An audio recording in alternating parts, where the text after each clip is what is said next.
of peace, independence, friendship, and cooperation with all nations. As the country previously suffered from the scourge of war, the Laopedia knows too well the endless negative consequences it will cause to the innocent lives. We believe what is entailing is not of the interest to any party. The Laopedia has been closely following the current developments in Ukraine, which is complex and fragile. We commend the UN and countries which have offered humanitarian assistance to the affected people. Mr. President, we remain skeptical of the unilateral sanction. On the contrary, we would also be mindful that the sanctions imposed could entail long-term impact on innocent people, including the global community at large, especially during the pandemic period. Therefore, we call on all parties concerned to refrain from any action that could further fuel the escalation of tension and seek peaceful solutions and restore peace and security. Towards this end, we support the ongoing effort to find a peaceful settlement to this situation through diplomatic means, including the recent peaceful negotiation held at the border of Belarus. It is important that legitimate security concerns of all parties be taken into account. Mr. President, we have heard at this emergency special session during the past 2 days divergent views and opinions. Nevertheless, one common call loudly echoed in this assembly hall is the call for peace, which can only be achieved through diplomatic means. It is our fervent hope that through this diplomatic effort, peace can be restored. Peace which constitutes the heart and soul of our organizations, United Nations. I thank you, Mr. President. I thank the distinguished representative of Lao People's Democratic Republic.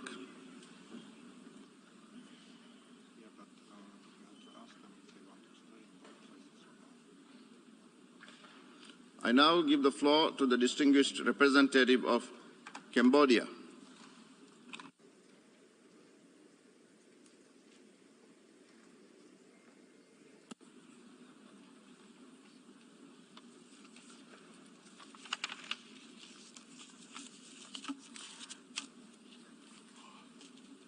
Mr. President, Mr. Secretary General, Cambodia expresses its grave concern on the situation unfolding and human suffering, as well as for the loss of life in Ukraine.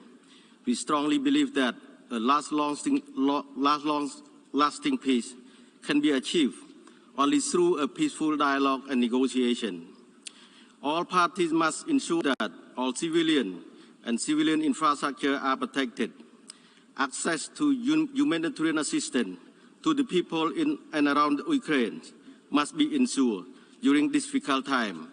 Cambodia fully supports the Secretary General's effort in addressing the humanitarian crisis and to find a peaceful solution in Ukraine. On 26 February, the ASEAN Foreign Minister released a statement urging the concerned parties to seek a peaceful resolution in accordance with international law, the principle of the UN Charters. Cambodia has its firm position that all member states must respect sovereignty, territorial integrity, and political independence of other member states.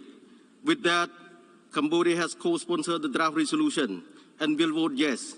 I thank you, Mr. President. I thank the distinguished representative of Cambodia.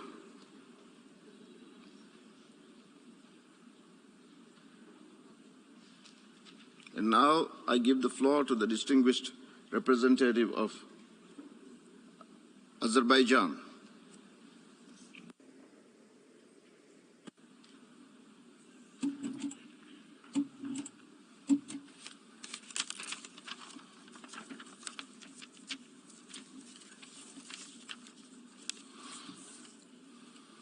Mr. President. The situation in and around Ukraine is a source of extreme concern, which necessitates urgent actions to de-escalate and find peaceful solution in accordance with international law. Azerbaijan deeply regrets that the ongoing crisis continues to cause significant casualties, in particular among civilian population.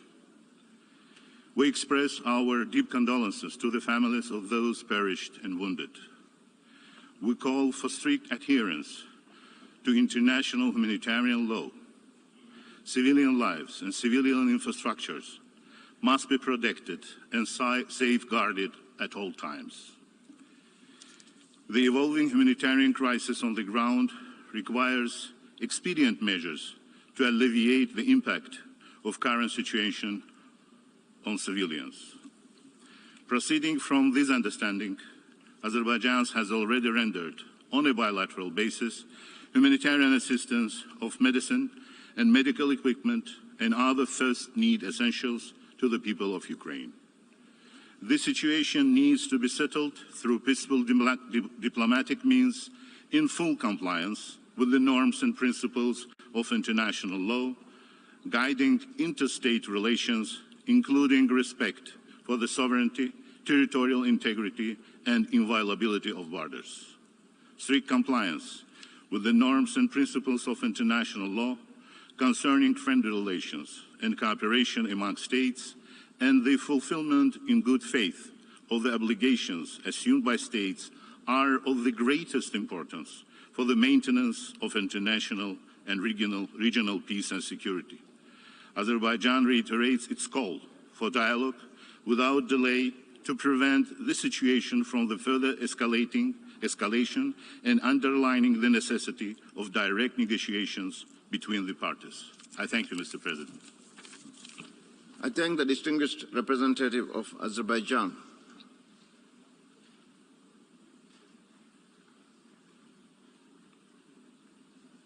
And now I give the floor to the distinguished representative of Belarus.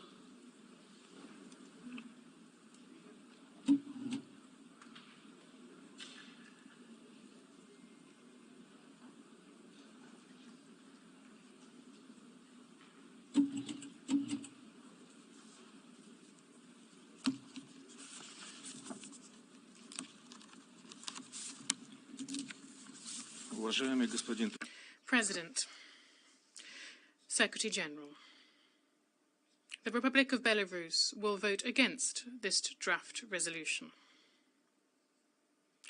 We all bear our share of responsibility for what is currently happening in Ukraine.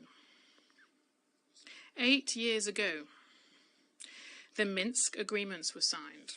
The Security Council adopted a resolution on this.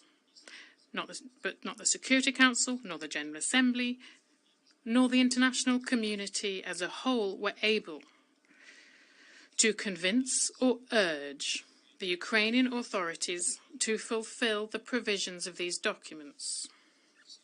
Over the last 8 years, Ukraine has essentially found itself in a state of civil war, inasmuch as the Kiev authorities did not wish to sit at the negotiation table with their compatriots from Donetsk and Lugansk, and they refused to take into account their legitimate interests.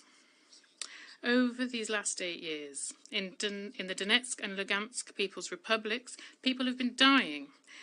Mainly civilians, the elderly, women and children. Operative paragraph 8 of the draft resolution before us hypocritically calls on all parties to fulfill the Minsk agreements. So there is a question then to the sponsors and the co-sponsors of this draft resolution. Where were you all, ladies and gentlemen? Why, over these 8 years, have you not been able to urge Kiev to fulfill the provisions of these documents? The United States, Canada, and the EU, who of course, believe themselves to be the gold standard of democracy, have exerted cavalier pressure on the UN, the OSCE, the Council of Europe, and on the whole international community, who they could not find the strength or courage in themselves to respond, adequately respond to the criminal activities of the Ukrainian authorities. They ask us, why are you recalling the events of the past now, when, during an armed conflict, people are dying? But actually, our response is a very simple one. Let's look at the real lessons from the events of the Second World War. The international community then didn't realise then that any spark of neo-Nazism in any country needs to be swiftly extinguished. So what is happening today in this room and beyond is another clear demonstration of double standards, and a confirmation of these double standards on the side of the USA and their allies, whose crimes have already led to hundreds of thousands of victims in Yugoslavia, in Iraq, Libya, and Afghanistan.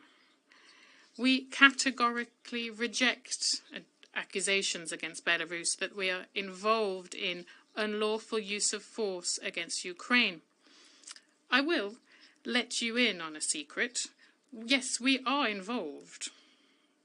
The president of Belarus, Alexander Lukashenko, personally is sparing no efforts to ensure contact between the Russian and Ukrainian sides. Our involvement today, thus, goes as far as organising negotiations between the Russian Federation and Ukraine, and doing everything we can to ensure that they are held. We sincerely wish every success to the participants in the negotiations. Many countries in their statements have not said a single word about these negotiations. We understand that they never utter the name of our countries in a positive or even in a neutral tone. Would like to ask also those people, all of you, do you simply not want to mention Belarus, or do you not wish these negotiations to be successful? As a reaction to the events in Ukraine, some countries reached instinctively for their favourite instrument, sanctions. We would like to caution you, it will be you who will be responsible, fully responsible for how the imposition of sanctions, for example, against Belarusian potassium fertilizers, will lead to a worsening economic and social problems and a growth in hunger in your own countries and in countries located hundreds of kilometres from Belarus. The sanctions announced are not targeted. They're focused on suffocating the economies and lowering the standard of living of people. The sanctions imposed today, and some people have said that there is an economic war ongoing. This is the worst example of economic and financial terrorism. Representatives of some countries report that their borders are fully open for Ukrainians and foreigners and citizens of third countries to leave Ukraine. On this supposedly open border, I would like to inform you that citizens of Belarus and Russia, inter alia, all men over the age of 18, are facing serious problems when they are trying to leave Ukraine. The Ukrainian authorities are not letting them out, and Russians and Belarusians are essentially being held hostage. We also know of cases of racism and discrimination, of beatings and pushbacks across the border of foreign citizens by Polish border guards.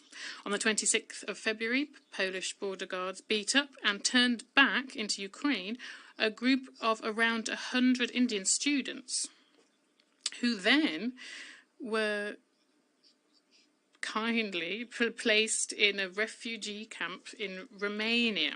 We in Minsk, in Belarus, are receiving a lot of information both from citizens of Belarus and also from embassies of those countries, your countries, whose citizens wished to go to Belarus in order to go home.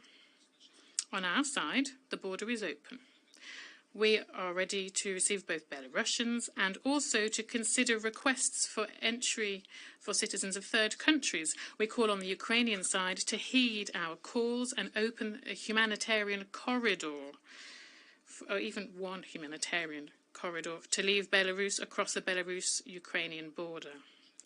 We've already had official contact. We made this request, a real request, to the representatives of the UN and the International Committee of the Red Cross in Minsk. Of great concern also is the rampant abuse and plundering, including against foreigners in Ukraine.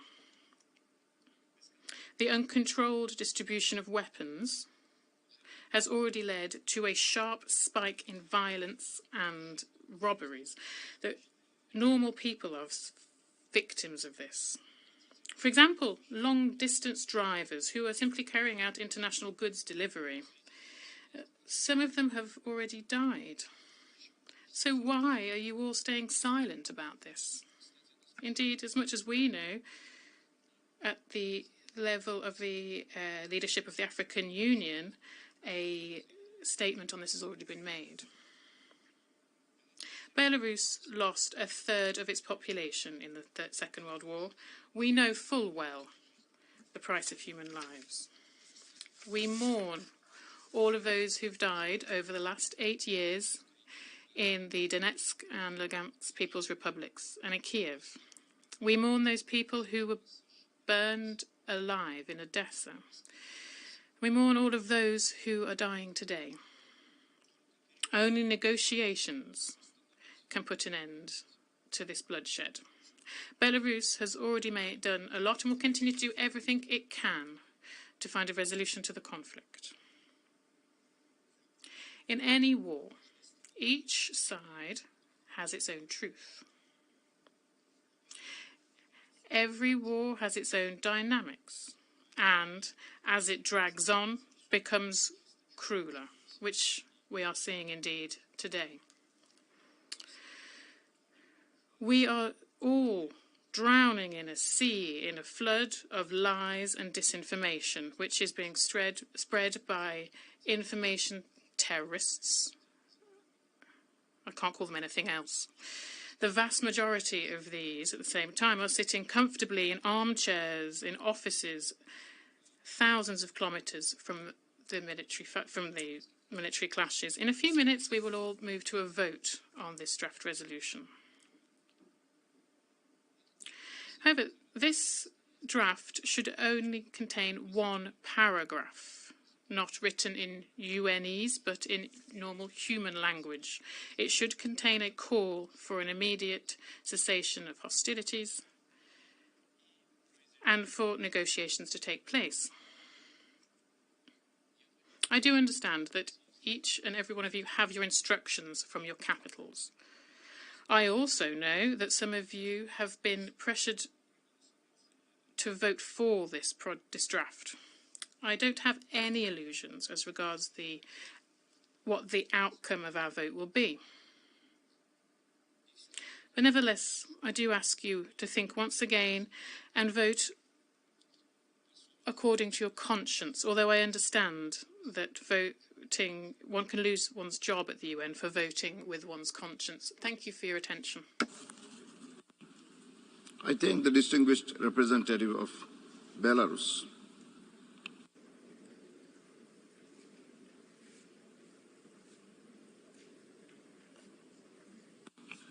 And now I give the floor to the distinguished representative of the United States.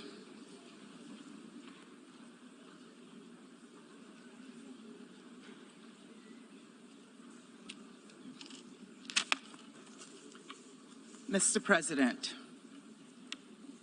Mr. Secretary General, my fellow delegates, to all those who dedicate themselves to the noble mission of this institution. Today we call on Russia to stop its unprovoked, unjustified, unconscionable war. We call on Russia to respect the sovereignty and territorial integrity of Ukraine. We call on another neighbor of Ukraine, Belarus, who you've just heard from, to stop supporting the war and stop allowing its territory to be used to facilitate this aggression. And today, we stand together in holding Russia accountable for its violations of international law and to address the horrific human rights and humanitarian crisis unfolding before our eyes. This is an extraordinary moment. For the first time in 40 years, the Security Council has convened an emergency special session of the General Assembly. 40 years. Most of the men and women fighting in Ukraine were not even born the last time the United Nations came together in this way to unite for peace. And I would venture that many of the people in this room were not born when that happened. But a few of the eldest Ukrainians and Russians might recall a moment like this, a moment when one aggressive European nation invaded another without provocation to claim the territory of its neighbor. A moment when a European dictator declared he would return his empire to its former glory. An invasion that caused a war so horrific that it spurred this organization into existence. Now, at more than any other point in recent history, the United Nations is being challenged. If the United Nations has any purpose, it is to prevent war.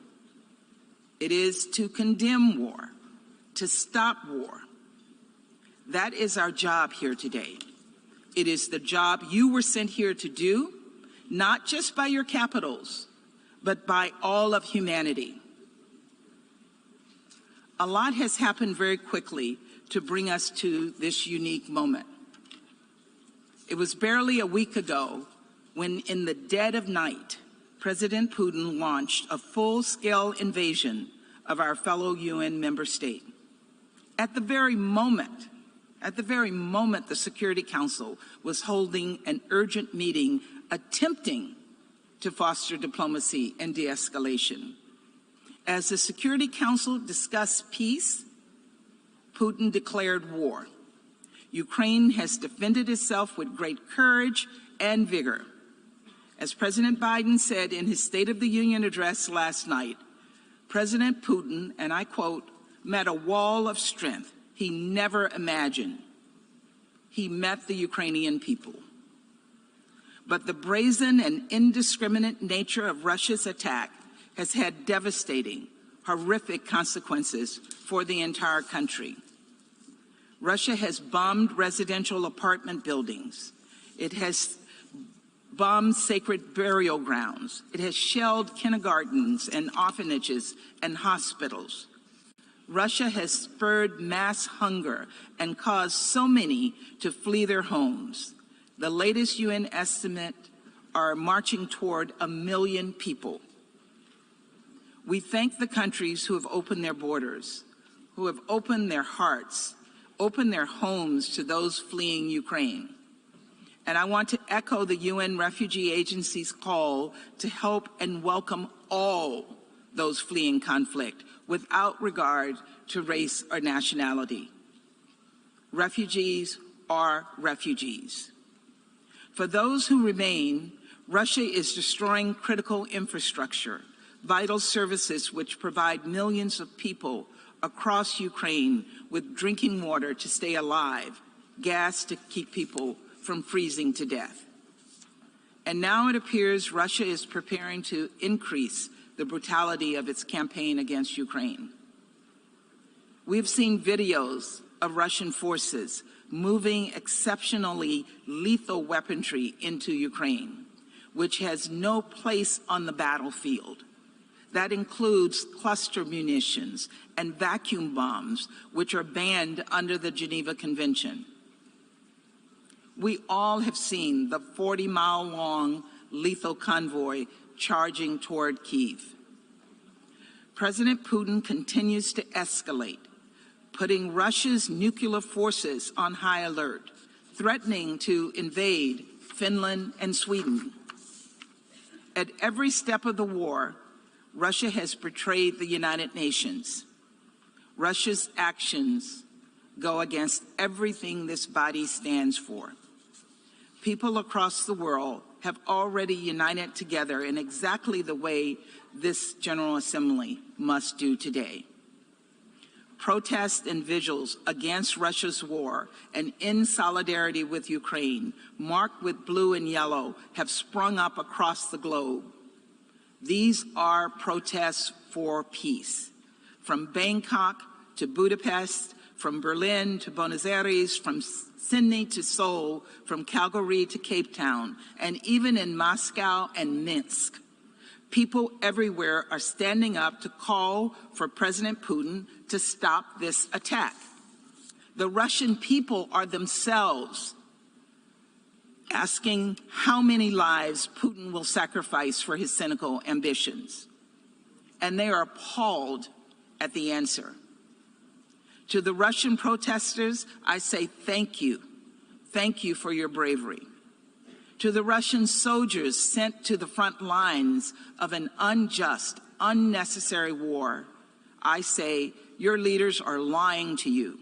Do not commit war crimes. Do everything you can to put down your weapons and leave Ukraine. The truth is that this war was one man's choice and one man alone, President Putin. It was his choice to force hundreds of thousands of people to stuff their lives into backpacks and flee the country, to send newborn babies into makeshift bomb shelters, to make children with cancer huddle in hospital basements, interrupting their treatment, essentially sentencing them to death. Those were President Putin's choices. Now it's time for us to make ours. The United States is choosing to stand with the Ukrainian people. We are choosing, in coordination with our allies and partners, to impose severe consequences on Russia. We are choosing to hold Russia accountable for its actions, and we will soon turn to vote on a resolution that does just that. We believe this is a simple vote. Vote yes if you believe UN member states, including your own, have a right to sovereignty and territorial integrity. Vote yes if you believe Russia should be held to account for its actions. Vote yes if you believe in upholding the UN Charter and everything this institution stands for. Thank you very much. I thank the distinguished representative of the United States.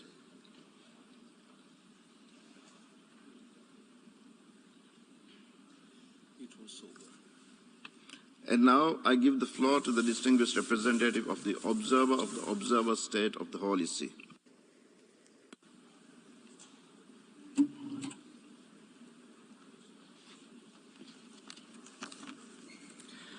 Mr. President, Mr. Secretary General, thank you for calling this emergency special session, as in recent days we have been shaken by something tragic, war.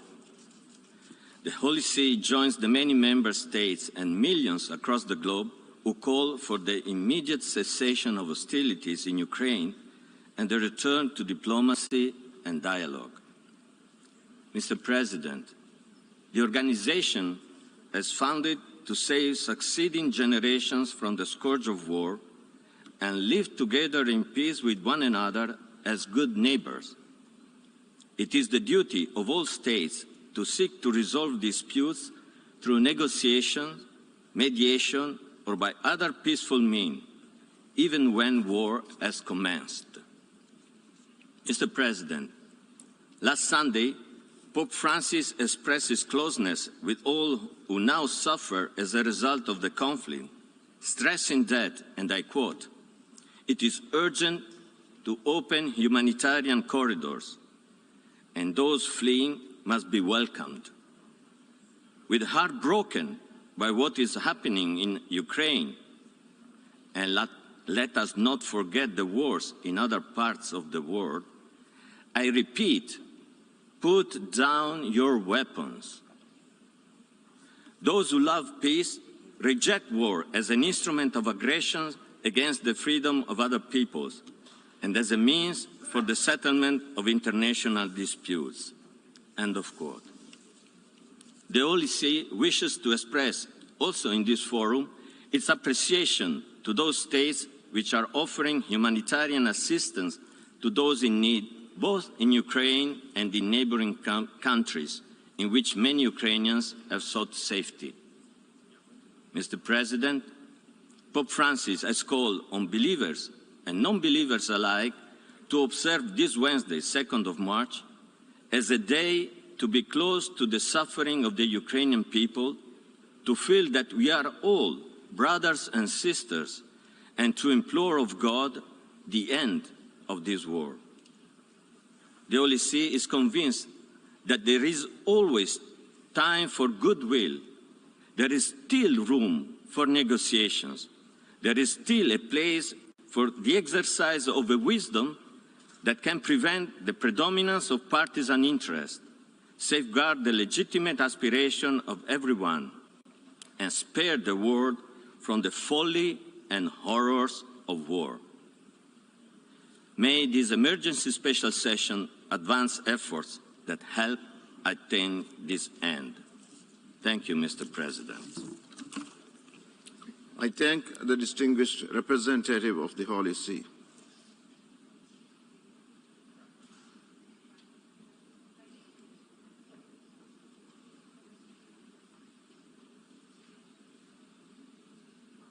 I now give the floor to the observer of the Sovereign Order of Malta.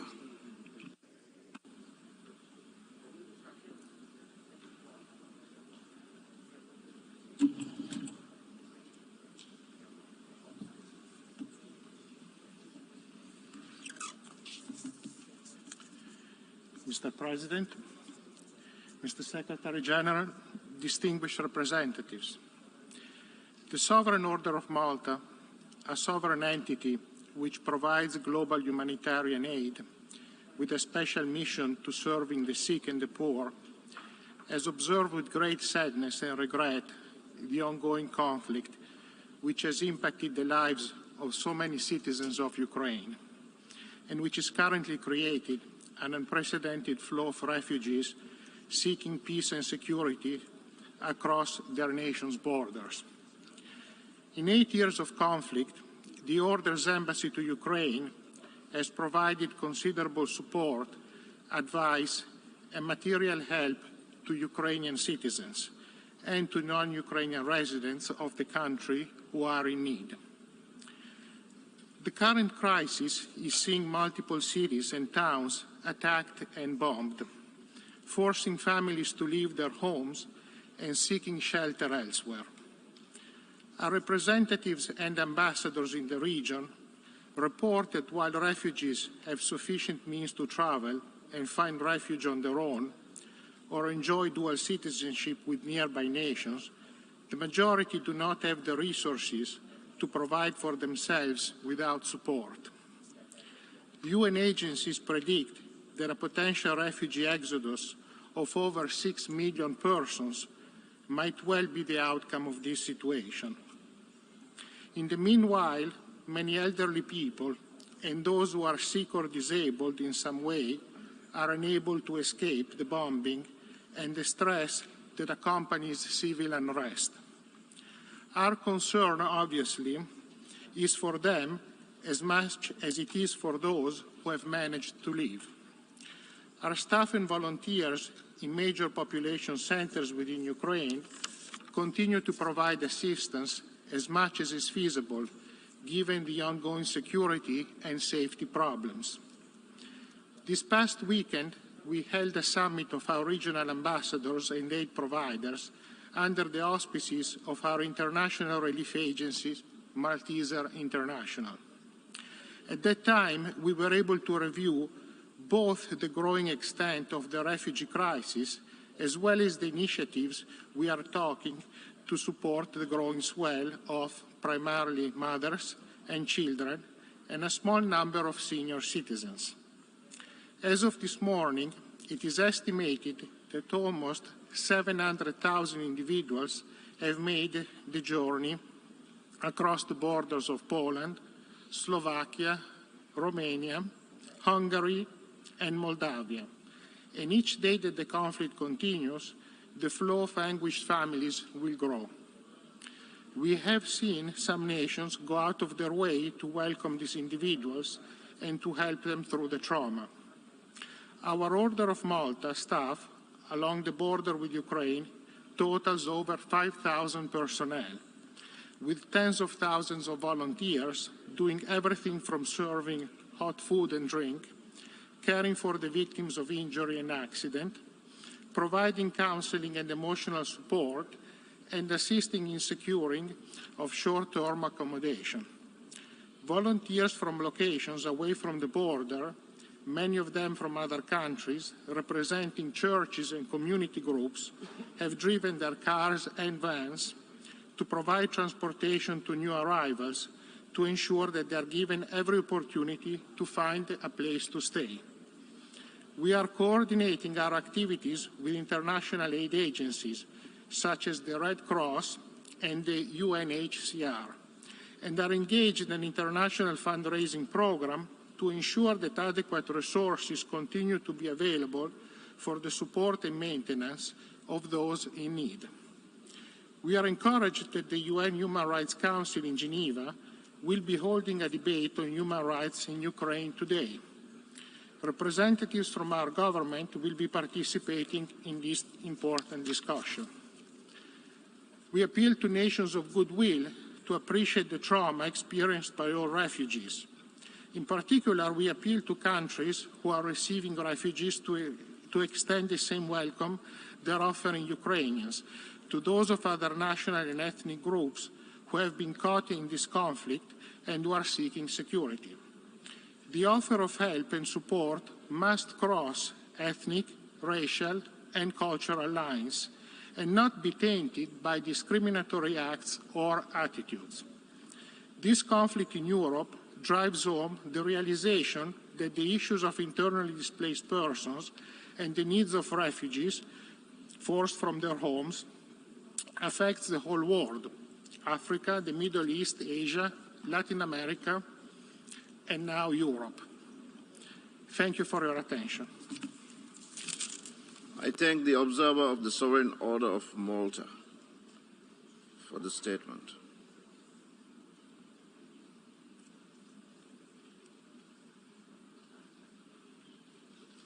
I now give the floor to the observer of the International Institute for Democracy and Electoral Assistance.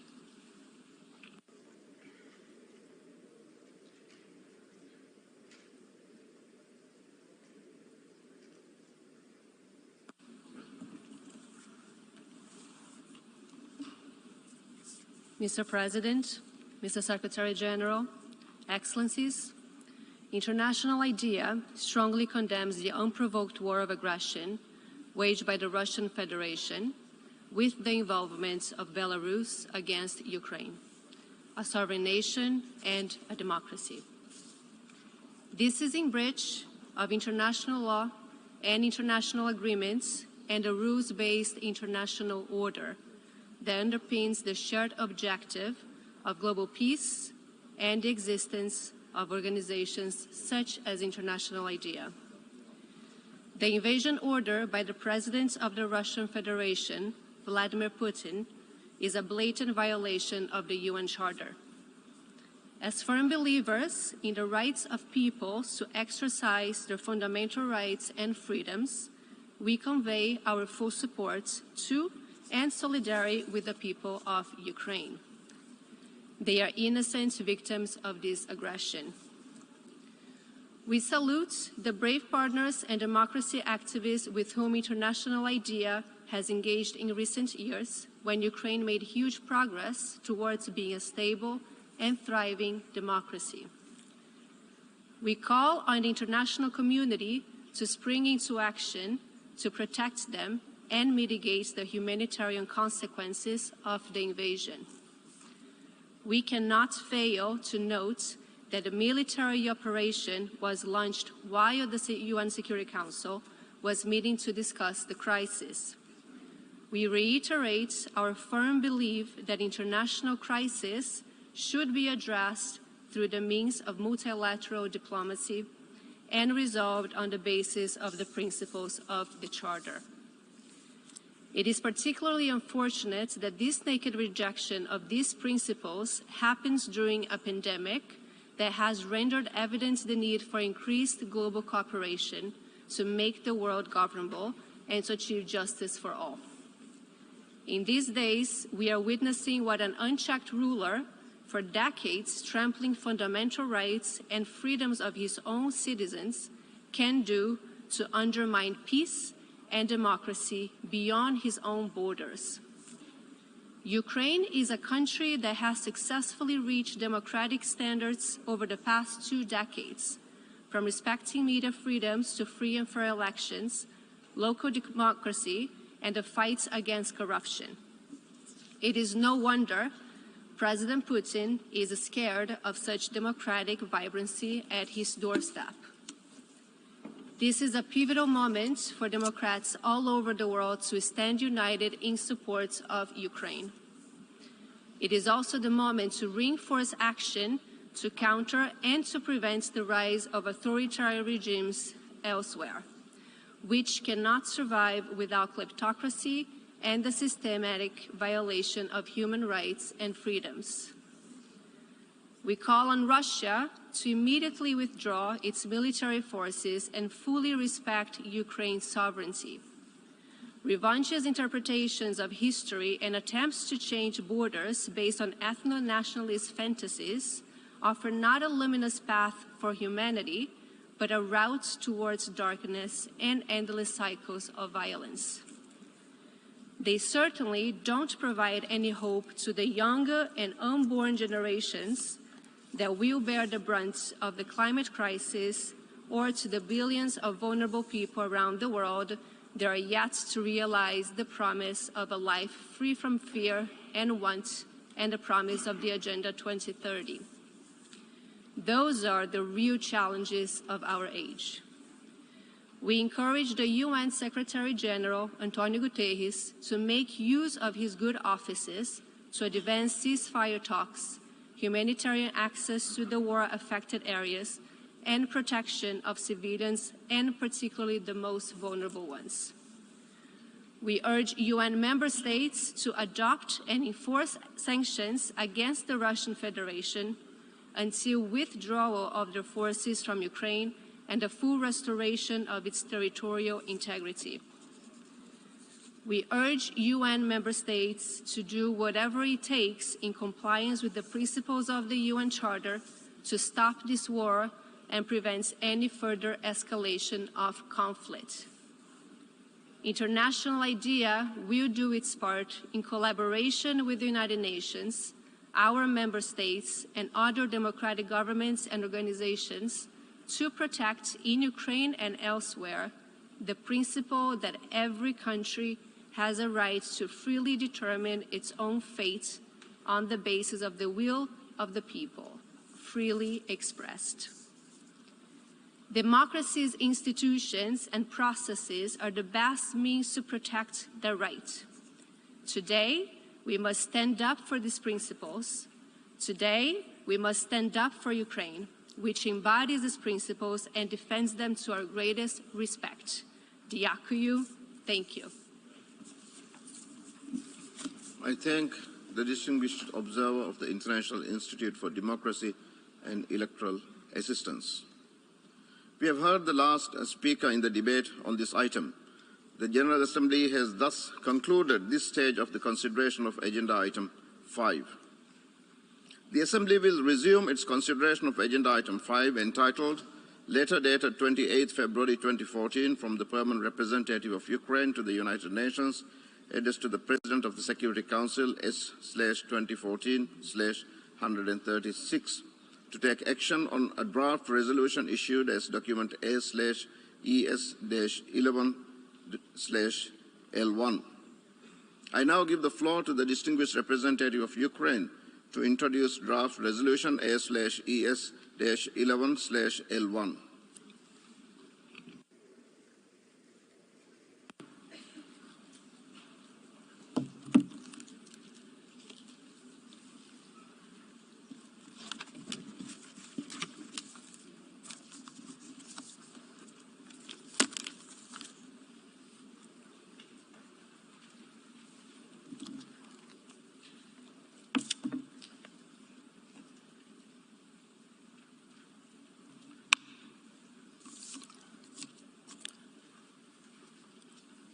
Mr. President, Secretary General, distinguished delegates. We are living through a defining moment for our generation. Our generation is the generation that was supposed by our predecessors to be saved from scourge of war. That is why our predecessors created the United Nations. And yet today, it falls to us to save future generations. Let me read the following text. Our position is that whatever grievances a nation may have, however objectionable it finds the status quo, aggressive warfare is an illegal means for those grievances or for altering those conditions. It may be that the nation faced desperate problems that would have warranted the boldest measures short of war. All other methods, persuasion, propaganda, economic competition, diplomacy, were open to an aggrieved country. But aggressive warfare was outlawed. The defendants did make aggressive war a war in violation of treaties. They did attack and invade their neighbors in order to effectuate a foreign policy which they knew could not be accomplished by measures short of war. And that is as far as we accuse or propose to inquire. End of quote.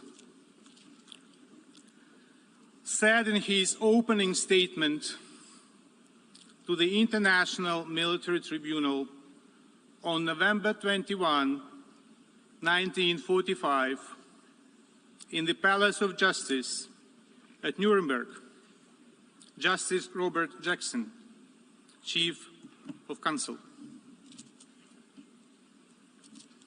And these words are addressed today to Mr. Putin, Mr. Shoigu, Mr. Lavrov, Mr. Volodin, Ms. Matvienko, and perhaps dozens more, but certainly they are not addressed to the Russian citizens, those Russian citizens who try to preserve their dignity.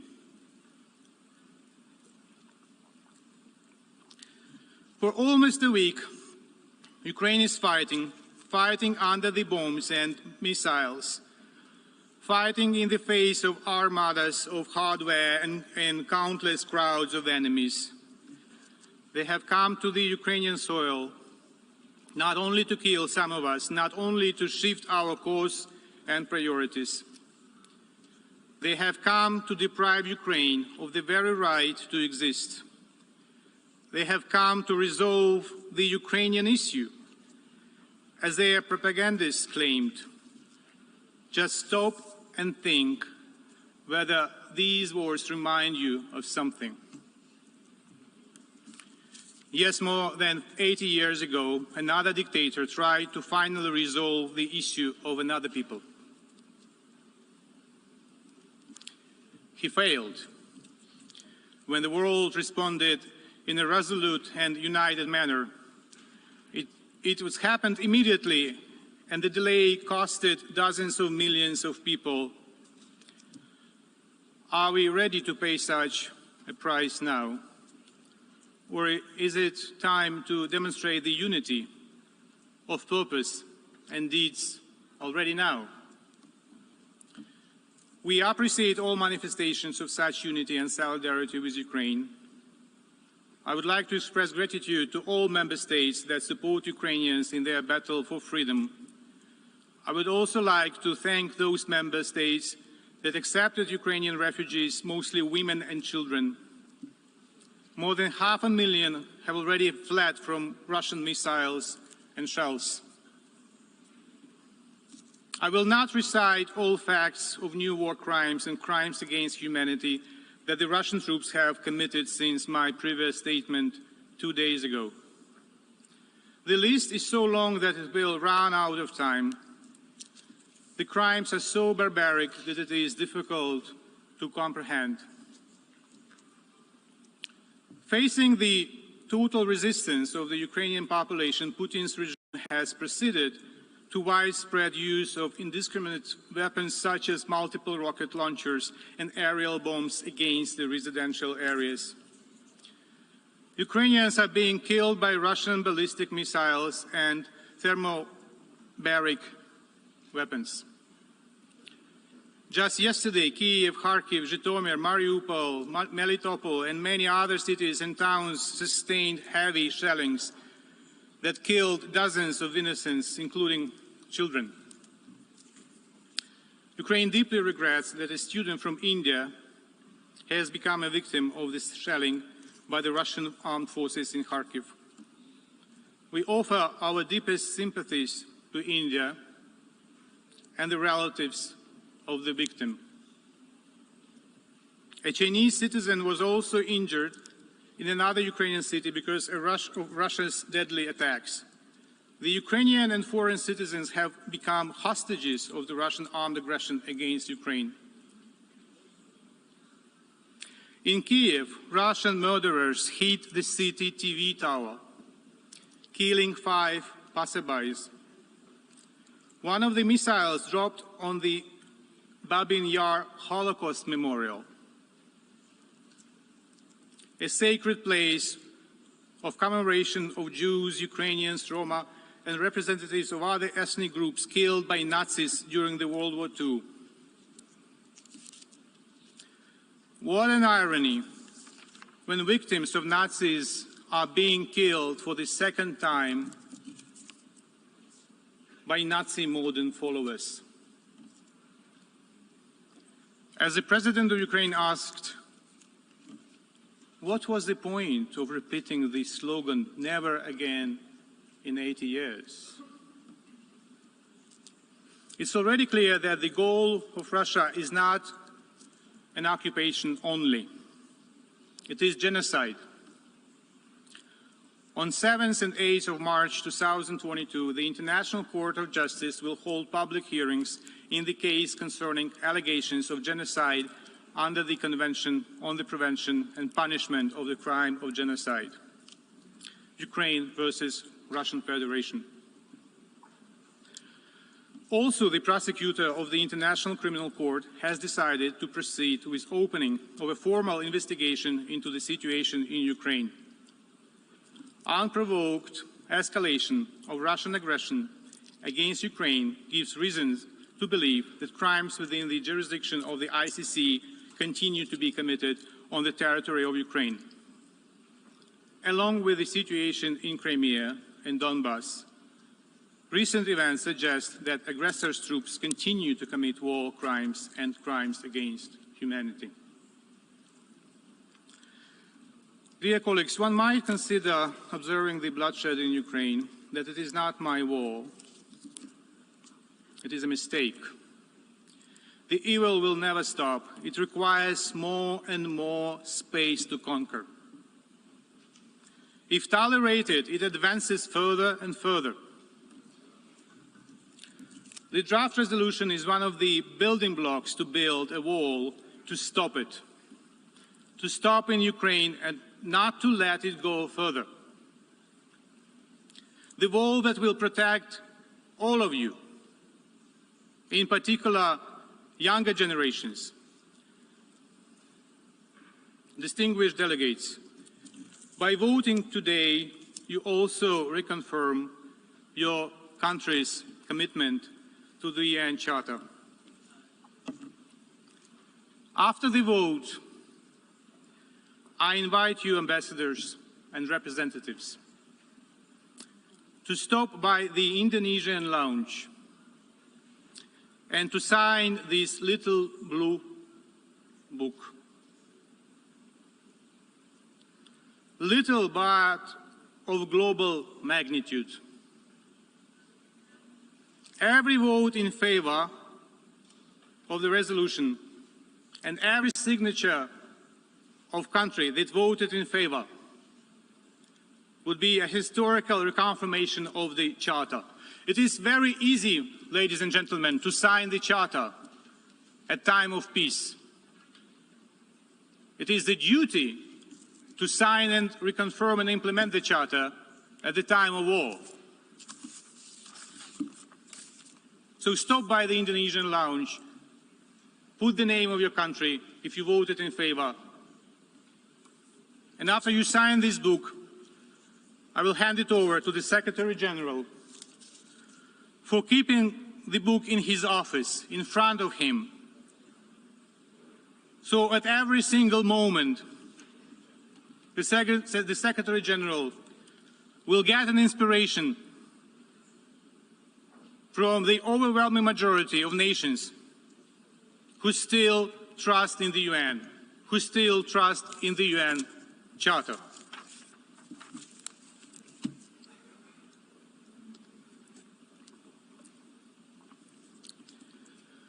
There is a very fragile gentleman, a very old one. He was born in a territory that was part of the Kingdom of Hungary. He will celebrate his 102 years birthday in 9 days. His name is Benjamin Ferenc. Benjamin Ferenc was an investigator of war crimes, a chief prosecutor at one of the 12 subsequent trials of Nuremberg. Later, he became an advocate of international rule of law and for the establishment of the International Criminal Court. With the permission of the producer, I would play a couple of seconds of his words, and I want you to listen very carefully. Hard to do. 3 words: law, not war. If you can do that, you save every day billions of dollars, which you can use to deal with the legitimate complaints of old people who need medical care, students who have to pay for their tuition, all the legitimate complaints which could be solved if we didn't spend the money on weapons to kill them instead of helping them. And that is the current system. Now, how are you going to do it? I will end by telling you how to do it and the principles which have guided me. There are 3 principles. 1, never give up. 2, never give up. 3, I hear you, never give up. Good luck. I wish you the best of luck.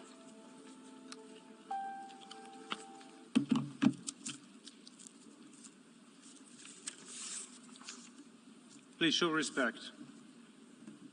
Show respect to the Charter. Show respect to the Secretary General.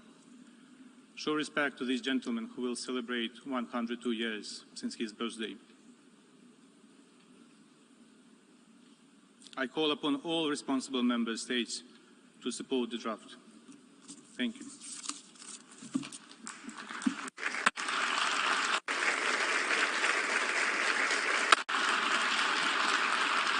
I thank the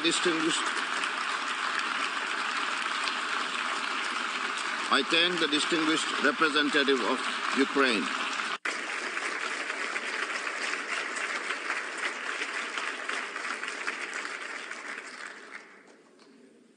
We shall now proceed to consider draft resolution A/ES-11/L1 entitled Aggression Against Ukraine.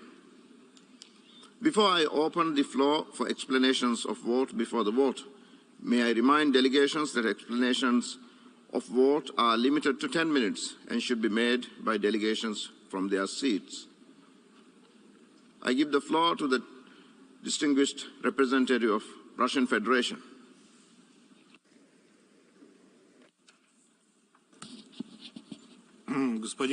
President, Secretary General, colleagues, Russia would ask for this draft resolution to be put to the vote. And we call on you not to support this draft. However, we know about the unprecedented pressure that our Western partners are exerting on a large number of countries, urging them to vote as they see fit. This is not something even that we can call pressure. It was open and cynical threats, and we know about it.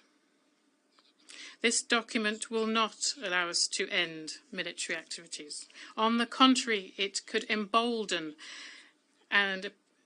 Kiev radicals and nationalists to continue to determine the policy of their country at any price, holding peaceful civilians hostage, but not in the figurative sense of the term, but in the literal sense of it. Now, that is what is happening in a series of cities in Ukraine where people are being used as human shields.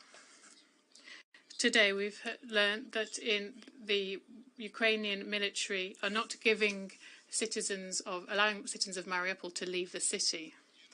They are keeping them there, including women and children there in one of the schools in Mariupol, and forcing them, turning back all civilians who are trying to leave the city along humanitarian corridors.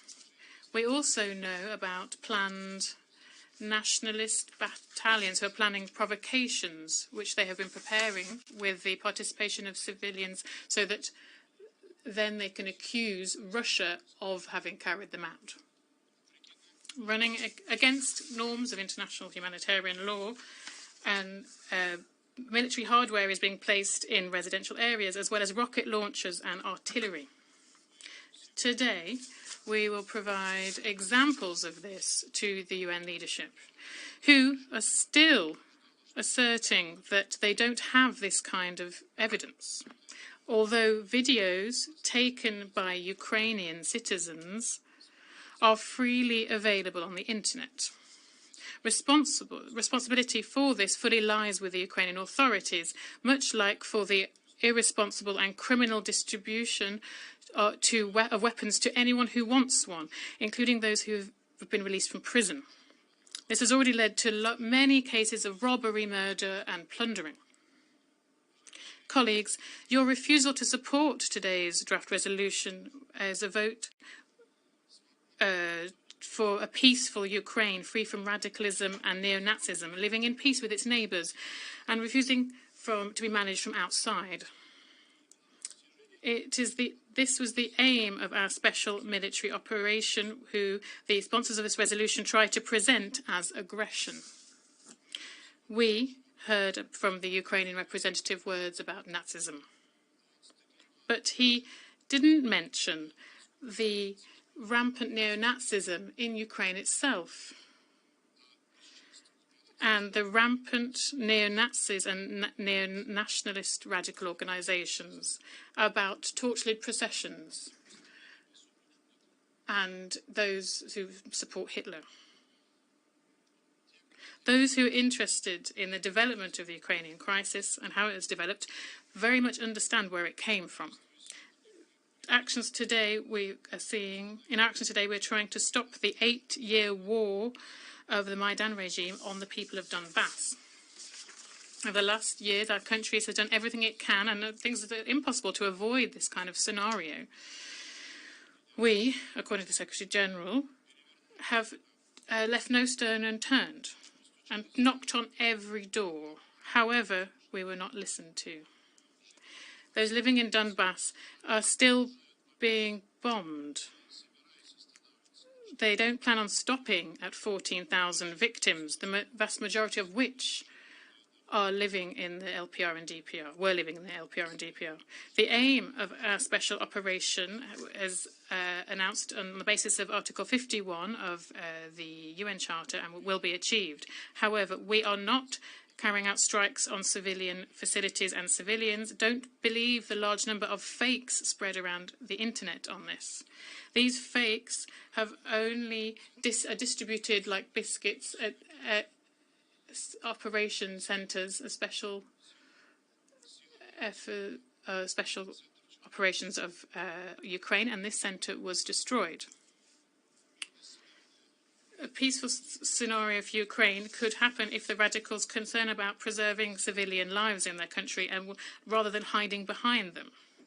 This is a call in the text before the vote. There is no reference to this call in the text before us to vote on. Nothing is mentioned about the illegal coup in Kiev in February 2014, with the connivance of Germany, France and Poland, and with the support of the United States, where the legitimately elected president of the country was overthrown. This draft does not mention anything along the lines that the new nationalist authorities are limiting the rights of citizens to use the Russian language. This was a green light for a large chain of events of violations of the basic rights of those living in the east of the country, and not only in the east of the country, including the most valuable right, that right to life.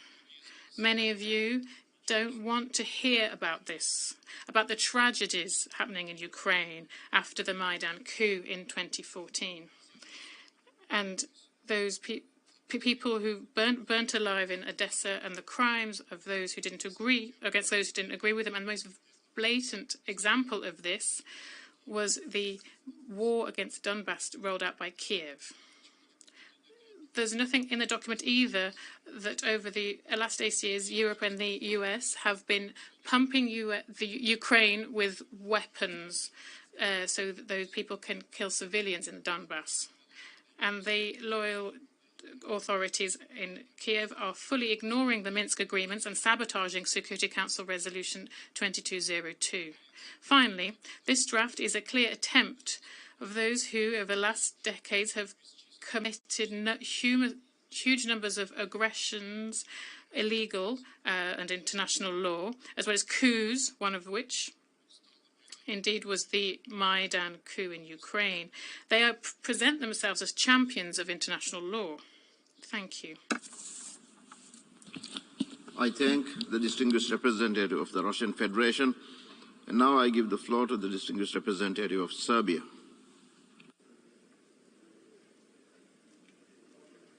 Most sincerely regrets events taking place in the east of Europe. Russia and Ukraine have always been friendly country to the Republic of Serbia, and Serbian people perceives Russians and Ukrainians as fraternal nations.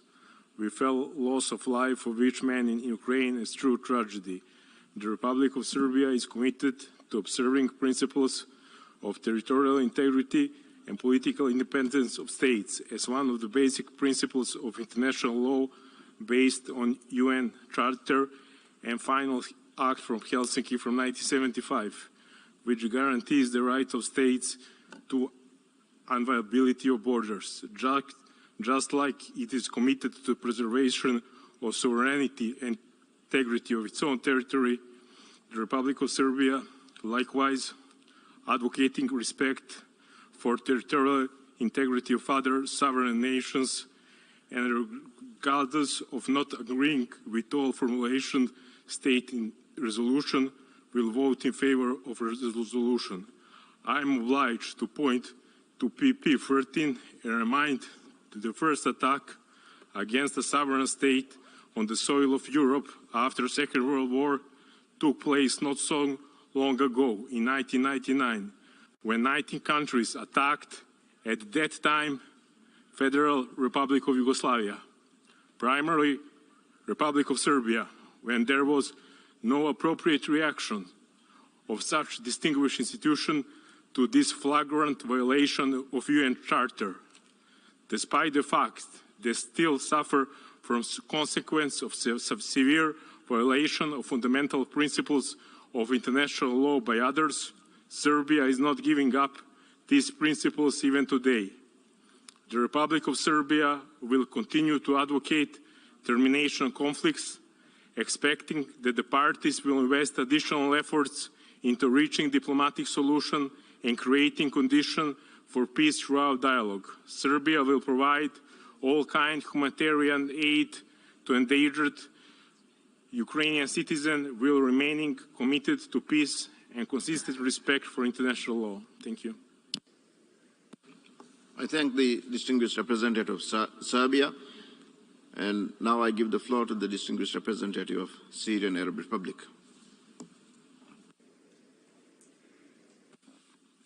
Shukran, Sayyid Rais.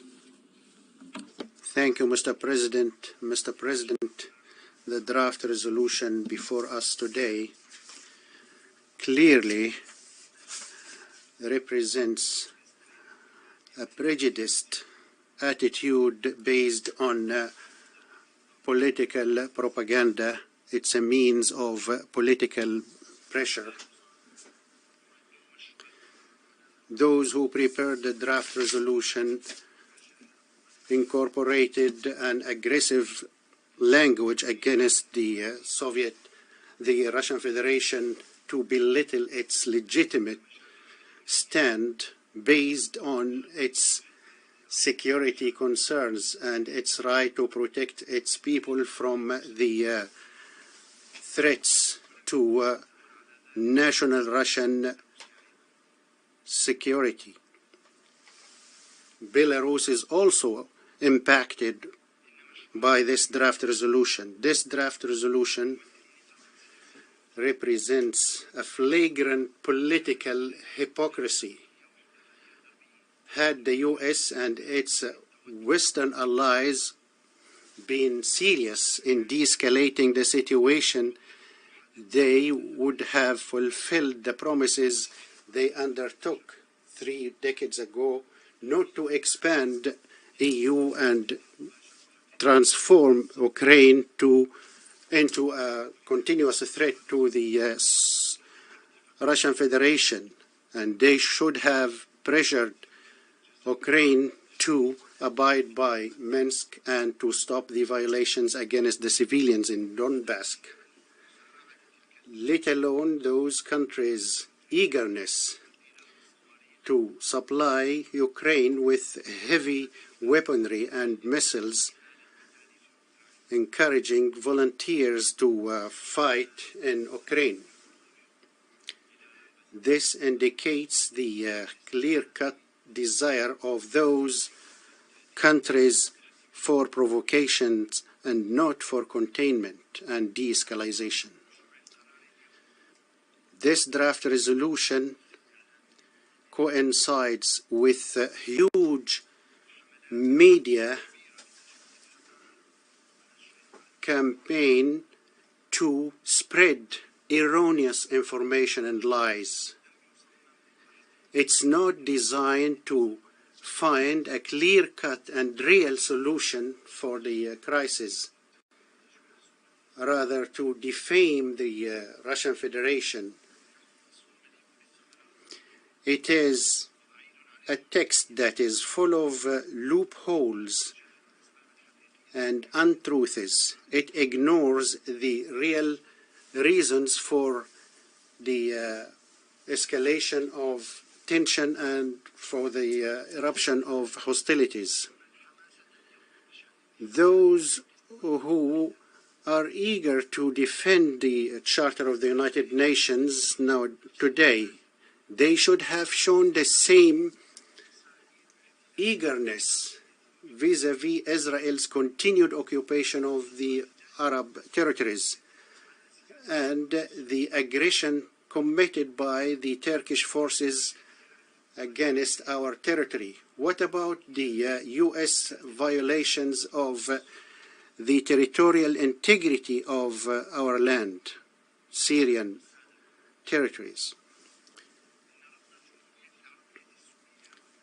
Syria's rejection of Western hegemonistic policies and interference in the internal affairs of states, prolongating crises, promulgating and spreading anarchy, opting for double standards and selectivities, imposing unilateral sanctions, make it necessary for us to reject this draft resolution and vote against it.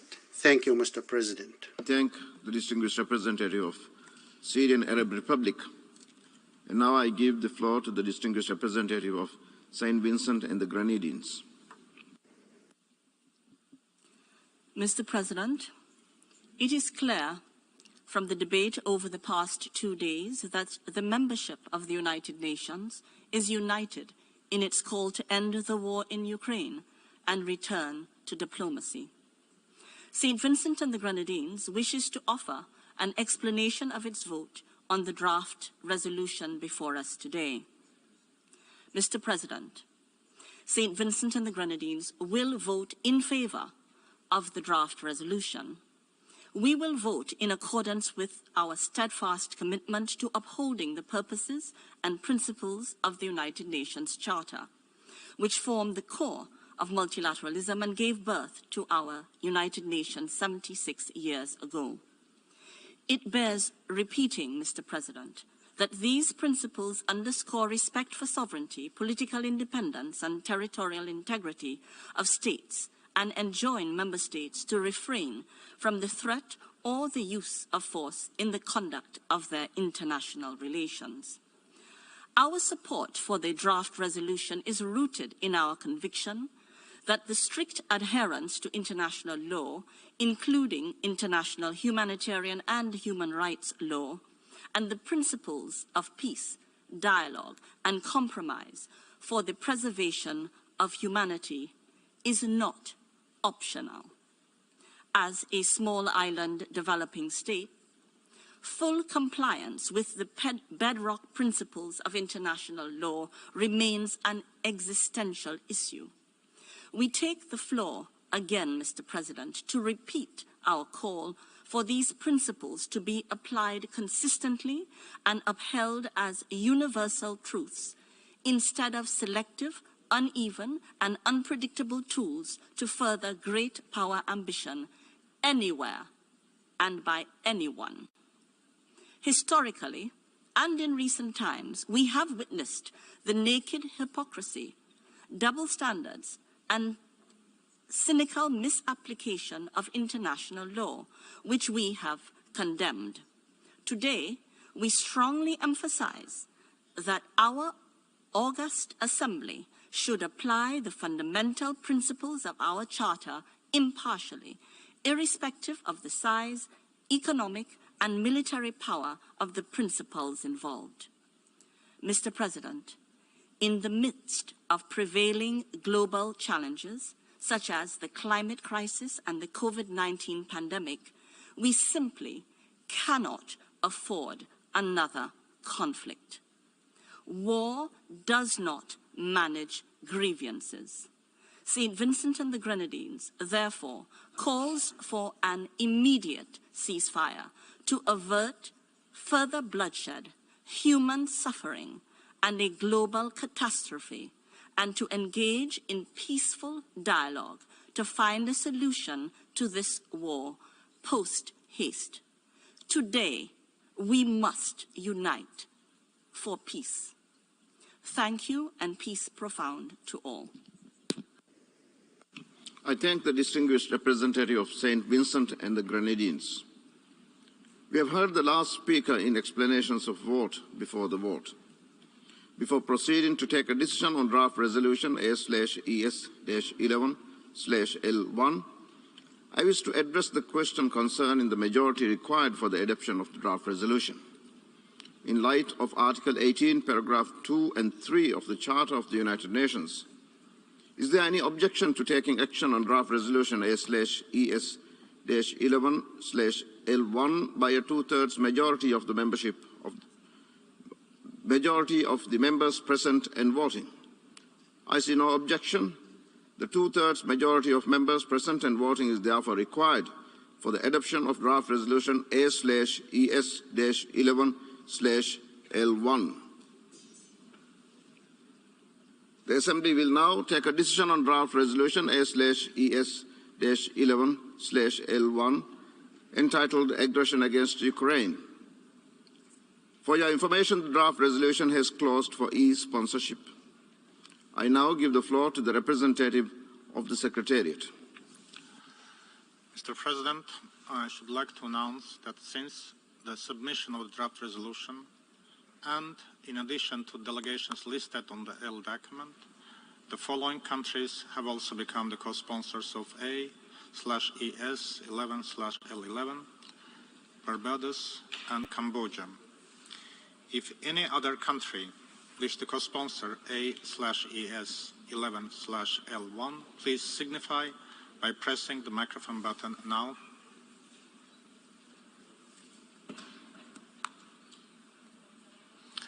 There is nothing further, Mr. President. I thank the representative of the Secretariat. A recorded vote has been requested. We shall now begin the voting process.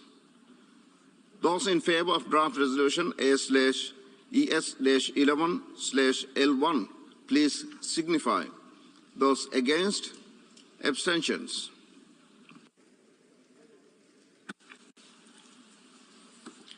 The General Assembly is now voting on draft resolution A/ES-11/L1 entitled Aggression Against Ukraine. Will all delegations confirm that their votes are accurately reflected on the screen?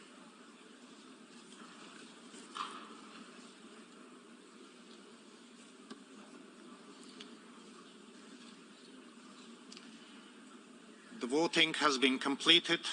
Please lock the machine.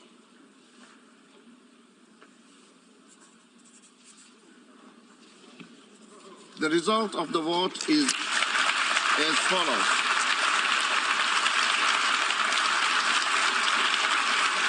The result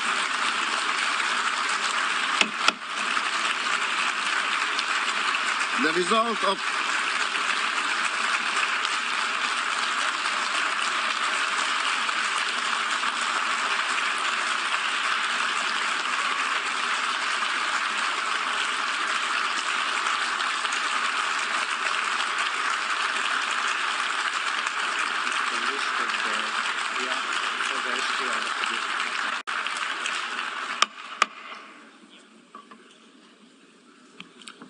The result of the vote is as follows.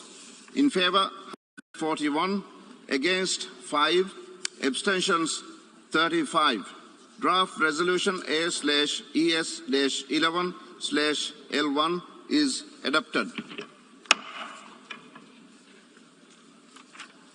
Before giving the floor for explanations of vote after the vote, may I remind delegations that explanations of vote are limited to 10 minutes and should be made by delegations from their seats. I give the floor to the distinguished representative of Tunisia.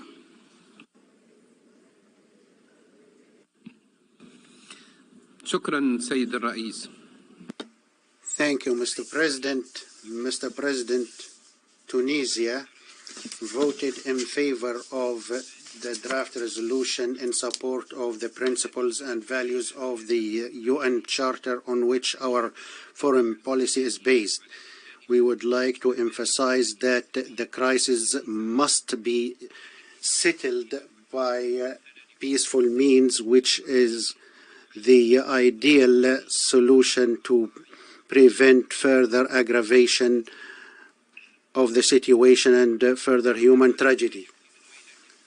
The world witnessed so many grueling wars destructive to peace and security and the life of people. Our experience indicates that military options cannot solve any crisis.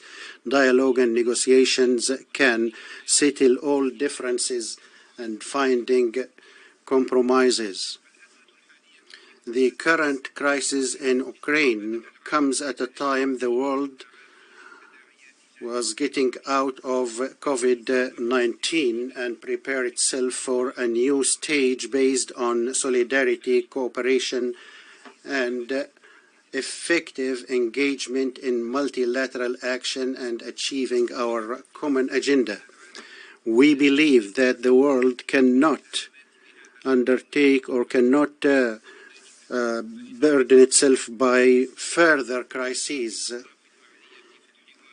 We encouraged the engagement of the parties in peaceful negotiations, and we urge the international community to intensify efforts to obligate these parties to resort to negotiations in a manner to cease hostilities and to prepare the way for finding permanent solution.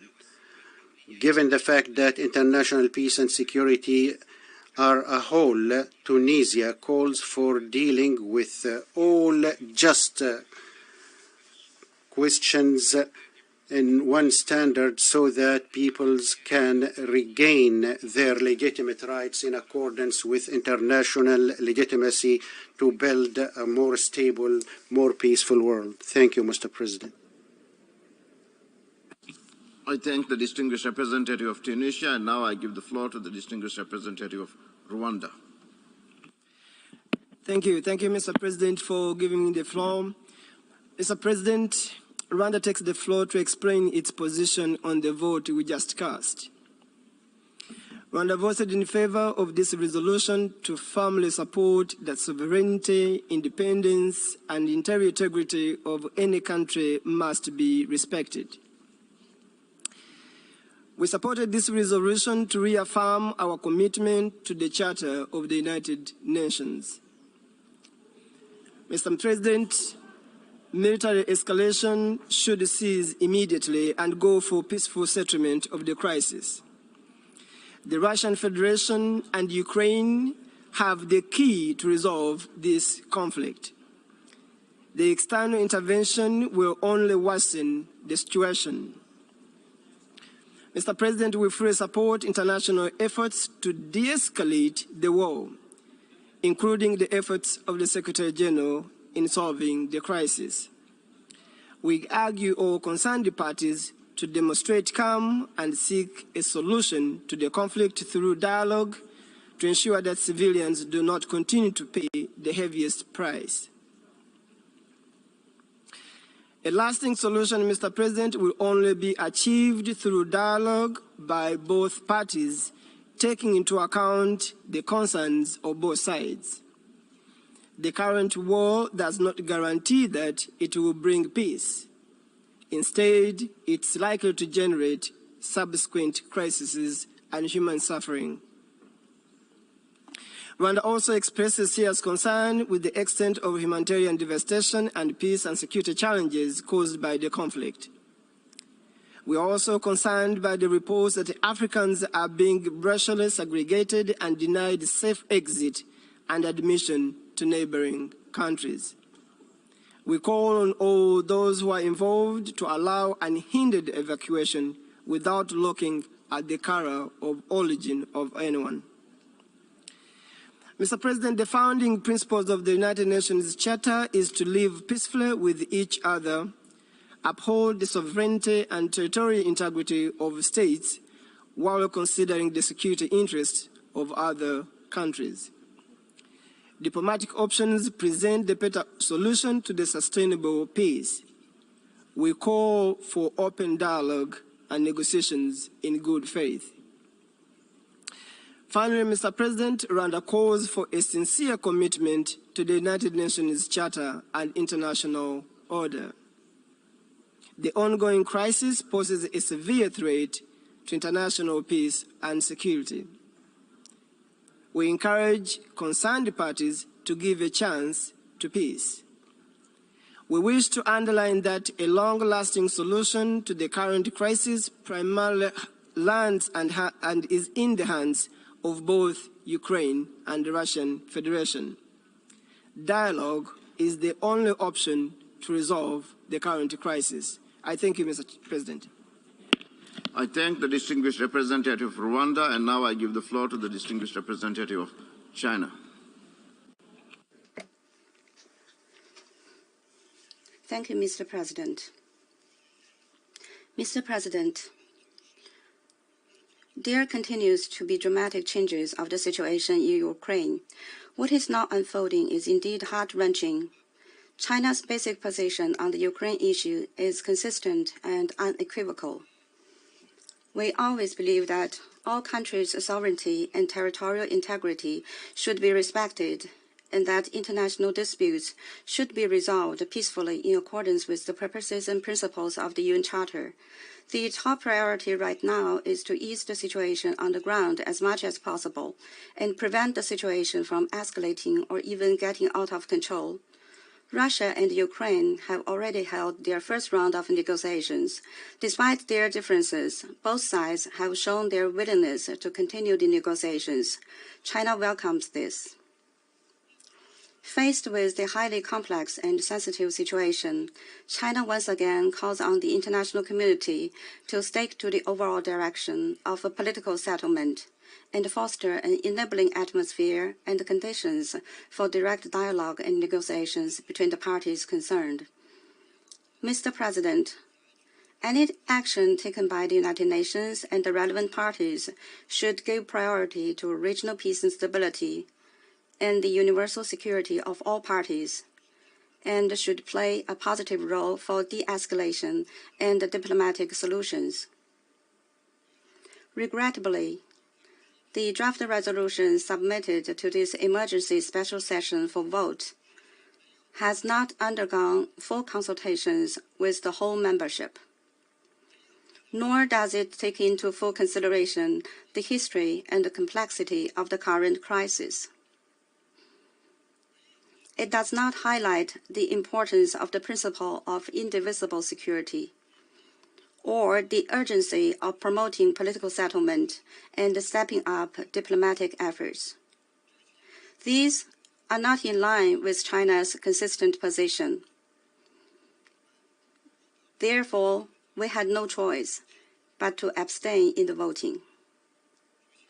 Mr. President, the final settlement of the Ukraine crisis requires abandoning the Cold War mentality, abandoning the logic of ensuring one's own security at the expense of others' security, and abandoning the approach of seeking regional security by expanding military blocs. It is important to give full attention and respect to the legitimate security concerns of all countries, and on that basis, conduct negotiations to put in place a balanced, effective, and sustainable European security mechanism. Blindly exerting pressure and imposing sanctions and creating division and confrontation will only further complicate the situation, result in a rapid spillover of the negative impact of the crisis, and affect even more countries. We call on the international community to take a responsible approach, promote the relevant parties to immediately return to the track of political settlement, and seek a comprehensive solution to the Ukraine issue through dialogue and consultation. China is ready to continue its constructive role in this regard. Thank you, Mr. President. I thank the distinguished representative of China. I give the floor to the distinguished representative of Sierra Leone.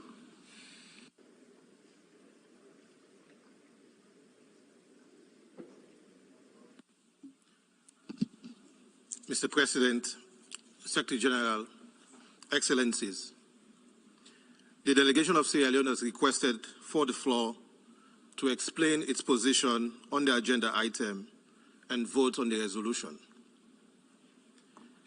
The government of Sierra Leone is gravely concerned about the regrettable serious situation created in Ukraine with ramifications for regional and international peace and security.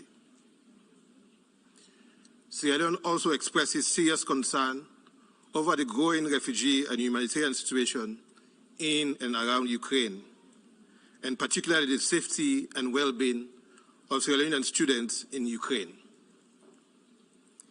In appreciating efforts to provide the necessary safety and refuge, it is important for all those fleeing the conflict to be treated equally and with dignity, without discrimination, whether on the basis of race or status. A blanket denial is not the answer, nor representative of the values we seek to protect. Mr. President, Sierra Leone voted in favor of the resolution based on our fundamental belief in the sanctity of the United Nations Charter, its principles, and the purposes of the organization. Our vote today is not a selective application of our fundamental belief in the principles of sovereign equality of all UN member states, the territorial integrity or political independence of member states, non-interference, and the peaceful settlement of dispute. Our vote today is not to absolve the actions and inactions of the United Nations, particularly in addressing peace and security questions in Africa. While we believe that the United Nations must be consistent in the application of its charter and in pursuit of its purposes, resorting to the threat or use of force and the violation of the territorial integrity of any member state inconsistent with the charter must be rejected. Sierra Leone accordingly calls for the full respect of the national sovereignty and territorial integrity of Ukraine within its internationally recognized borders. We also call for the immediate cessation of hostilities, and in this regard, we welcome the commencement of ceasefire talks, and we urge for the continuation of the talks in a meaningful way. Finally, we also urge for good faith diplomatic efforts to resolve the conflict. I thank you. I thank the distinguished representative of Sierra Leone, and now I give the floor to the distinguished representative of Thailand. Mr. President, Thailand has carefully considered the draft and voted in support of the resolution because of the overriding importance that Thailand attaches to the principles enshrined in the United Nations Charter and those of international law, in particular, respect for sovereignty, territorial integrity, and the non-use of force against states. Our support of the resolution also underlines our deep concerns for the plight of affected civilians and the humanitarian consequences of the hostilities and violence in the area. In this regard, we call on all parties to fully comply with their obligations under international humanitarian law. We are also concerned with the potential longer-term consequences on the rules-based international order and renew our call towards peace and for all parties to enhance dialogue through various means to truly realize a peaceful settlement of the situation. Thank you. I thank the distinguished representative of Thailand, and now I give the floor to the distinguished representative of Brazil.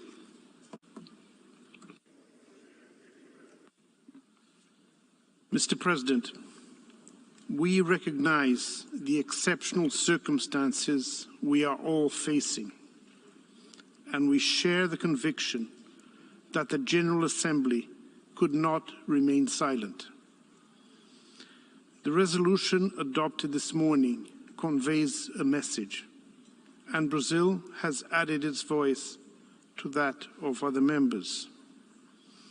The adoption of this resolution by the General Assembly shows the unwavering commitment of the international community to upholding the core principles upon which the UN is built. We are appreciative of the attention given in different paragraphs of the text to the critical need to monitor and alleviate the humanitarian situation on the ground. We also welcome the text for urging the parties to the conflict to fully respect international humanitarian law, to guarantee the safety of civilians, as well as of humanitarian and medical personnel, and to facilitate unhindered access of humanitarian assistance to those in need.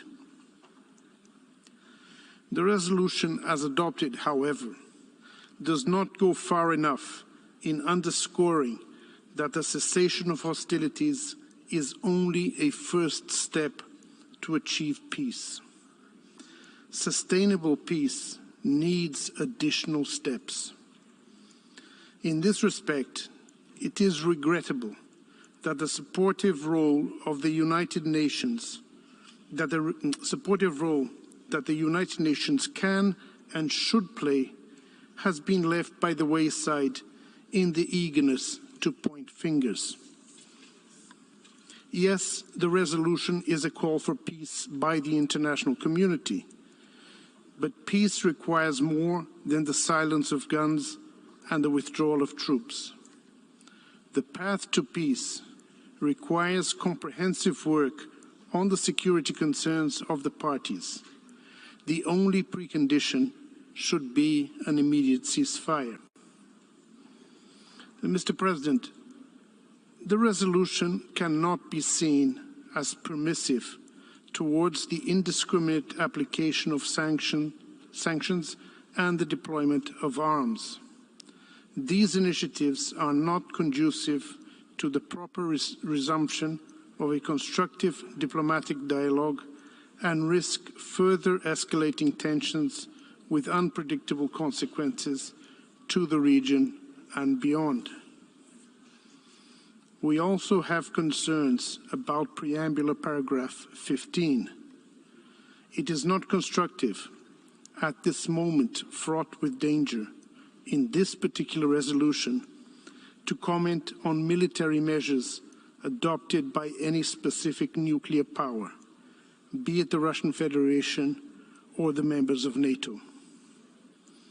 Once effective negotiations do get started, all the parties must show true flexibility and spirit of compromise. Lasting solutions can only be achieved at the negotiating table through committed dialogue. Brazil continues to urge all actors to de-escalate and to renew efforts in favor of a negotiated diplomatic agreement between Ukraine and Russia that contributes to the establishment of the security and the stability of the region. We stand ready to resolutely work in favor of peace in the discussions in this Assembly, in the Security Council, and in other fora. I thank you, Mr. President. I thank the distinguished representative of Brazil. I give the floor to the distinguished representative of the United Arab Emirates. Thank you, Mr. President. This emergency special session comes as the conflict in Ukraine has reached a dangerous inflection point. The international community is alarmed by developments on the ground, and this is the clear message of today's resounding vote. The humanitarian situation is worsening by the day. We have seen reports of rapidly growing civilian casualties and massive displacement, the extent of which Europe has not experienced in decades. the UAE is deeply concerned by these developments. Our collective responsibility must, however, be towards exhausting all efforts and using all diplomatic channels to prevent a further deterioration of the humanitarian situation. We remain firm in that belief more than ever before. Yesterday, the UAE pledged $5 million in response to the UN's humanitarian flash appeal. We know that in the days, weeks, and months ahead, more must be done. The credibility of this organization, born out of the ashes of World War II, rests on its universal representation and its effectiveness in applying the principles that we all uphold. However, as this conflict has revealed, the clear and full voice of the United Nations has only grown harder to summon because it is not equally applied. Despite deepening divisions, now is time to take a step back, identify diplomatic off-ramps, and engage constructively to end this conflict. It is also a time to summon our reserves of wisdom and experience to guide the way forward. Global solidarity means doing more than focusing on conflicts in some parts of the world while ignoring others. We need to shift our mindset from conflict management to conflict resolution. Our collective security depends on it. Let this crisis be the wake-up call. The future of this organization may rest on that. We all need to galvanize UN efforts to promote the dialogue, work towards an end to the hostilities, and address the humanitarian situation for those most desperately in need. The UAE recognizes the need to meet this moment with renewed diplomacy and leadership, and put the needs of the people on the ground at the center of our efforts. The avenues for dialogue must, however, remain open more urgently than ever before, and we must pursue them together. Mr. President, right now we recognize that this resolution adopted here today is a necessary signal of where we need to be going. Resigning ourselves to a cycle of perpetual violence and sanctions that only adds to the suffering of civilians diminishes us all. We voted for this resolution, and we join with member states in making this appeal to peace, a just peace that endures by recognizing the legitimate concerns of all parties and also abides by the UN's charters of principles and independence and sovereignty and territorial integrity. This resolution, however, as others have said, is not enough for a sustainable peace. Resolution of this conflict requires dialogue and effective diplomacy. This text represents the determination of member states to respond to the conflict today in Ukraine. That is the call that rings clearly from this meeting. We must now turn to finding ways to bring about its peaceful resolution with full respect for and commitment to real and engaged diplomacy. Thank you. I thank the distinguished representative of the United Arab Emirates, and now I give the floor to the distinguished representative of India.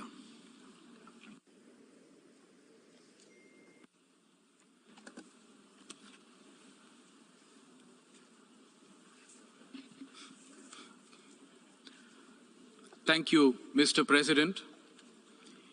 India has been deeply concerned over the rapidly deteriorating situation in Ukraine and the ensuing humanitarian crisis. An Indian national was tragically killed in Kharkiv yesterday due to the ongoing hostilities. We express our deepest condolences to his family and to that of each and every innocent civilian who has lost his or her life in this conflict. We demand safe and uninterrupted passage for all Indian nationals, including our students who are still stranded in Ukraine, particularly from Kharkiv and other cities in the conflict zones. Many member states share this concern. We have reiterated this demand to both the Russian Federation and Ukraine. This remains our foremost priority. Ensuring the well-being and safety of our citizens is the basic duty of every government. We have therefore instituted special flights to bring back Indians home from conflict zones. My government has deployed senior ministers as special envoys to countries neighboring Ukraine to facilitate evacuation. We thank all neighboring countries of Ukraine for opening their borders and extending all facilities to our embassies at this time. India has already dispatched humanitarian assistance to Ukraine. This includes medicines, medical equipment, and other relief material. We are sending more such tranches in the coming days. India supports the international community's call for an immediate ceasefire. We also support safe humanitarian access to conflict zones. We remain firm in our conviction that differences can only be resolved through dialogue and diplomacy. Prime Minister Modi has unequivocally conveyed this in his discussions with world leaders, including of the Russian Federation and Ukraine. He underscored the urgent imperative for humanitarian access and movement of stranded civilians. We therefore sincerely hope that the second round of talks between the Russian Federation and Ukraine will lead to a positive outcome.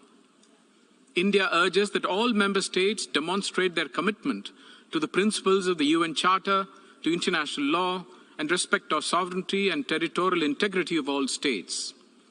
Keeping in view the totality of the evolving situation, India decided to abstain. I thank you, Mr. President. I thank the distinguished representative of India. I now give the floor to the distinguished representative of Bahrain.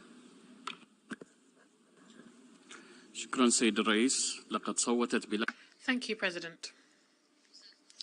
We voted in favour of the draft resolution A/ES/11/L1 based on our strong conviction of the importance of the principles of the UN Charter, particularly the principles of good neighbourliness and peaceful resolution of conflicts, but also the principle of respect for the independence and territorial integrity of all countries. The Kingdom of Bahrain underscores its support for all efforts that seek to end hostilities and for dialogue to resume and use all diplomatic means necessary to achieve peace. Thank you, President. I thank the distinguished representative of Bahrain, and now I give the floor to the distinguished representative of Eritrea.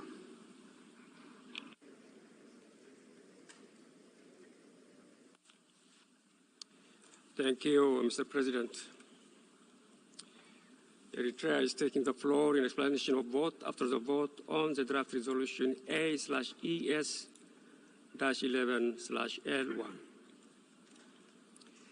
Eritrea firmly believes that respect for sovereignty, territorial integrity, and political independence, as enshrined in the United Nations Charter, are sacrosanct principles and should be respected by everyone at all times for the attainment of sustainable world peace.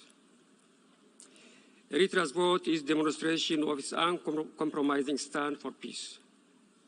Its position is against internationalizing, incessant rhetoric, and imposition of unilateral sanctions, which regrettably further polarize international relations and escalate the situation with enormous implications for civilians. Instead, we have consistently opted for world regions to be given the needed space and solidarity to address political problems. The situation between Russia and Ukraine raises serious concern with political, economic, and security ramifications for Europe and the rest of the world. It requires immediate resolution by giving more chance to diplomacy. We hope that the ongoing talks between the two parties on the Belarusian border yields a quick and acceptable agreement to stop the war and pave a foundation for peace in the region. Eritrea opposes all forms of unilateral sanctions as illegal and counterproductive. Eritrea, the country that has been subjected to such measures by the West for 2 decades, including new sets of unilateral measures, understands that sanctions do not resolve problems of peace and security. On the contrary, they only hurt innocent people and undermine the road to peace. It will be remiss if I don't address disturbing reports that African citizens living in Ukraine are facing difficulties to cross the borders. We call on all countries to facilitate safe passage to people fleeing for safety regardless of their racial identity. Let me conclude, Mr. President, by reiterating that, that Eritrea would like to see that the windows for diplomacy remain open. We are confident of the ability of the parties to resolve their differences and reach an outcome that meets the interests and concern of all. We hope that the international community constructively support the parties in their search for sustainable peace. I thank you, Mr. President. I thank the distinguished representative of Eritrea, and now I give the floor to the distinguished representative of Islamic Republic of Iran. Bismillah ar-Rahman ar-Rahim. Mr. President, the Islamic Republic of Iran is following the ongoing conflict between Russia and Ukraine with grave concern. We reiterate our principled position regarding the need for peaceful settlement of disputes in accordance with international law and underline the need for full respect by all parties for the well-established provisions of the United Nations Charter, international law, including international humanitarian law. We emphasize that the sovereignty and territorial integrity of all states must be fully respected and the safety and security of all civilians must be guaranteed. In order to find long-term and sustainable solutions to such crises, it is necessary to address their root causes.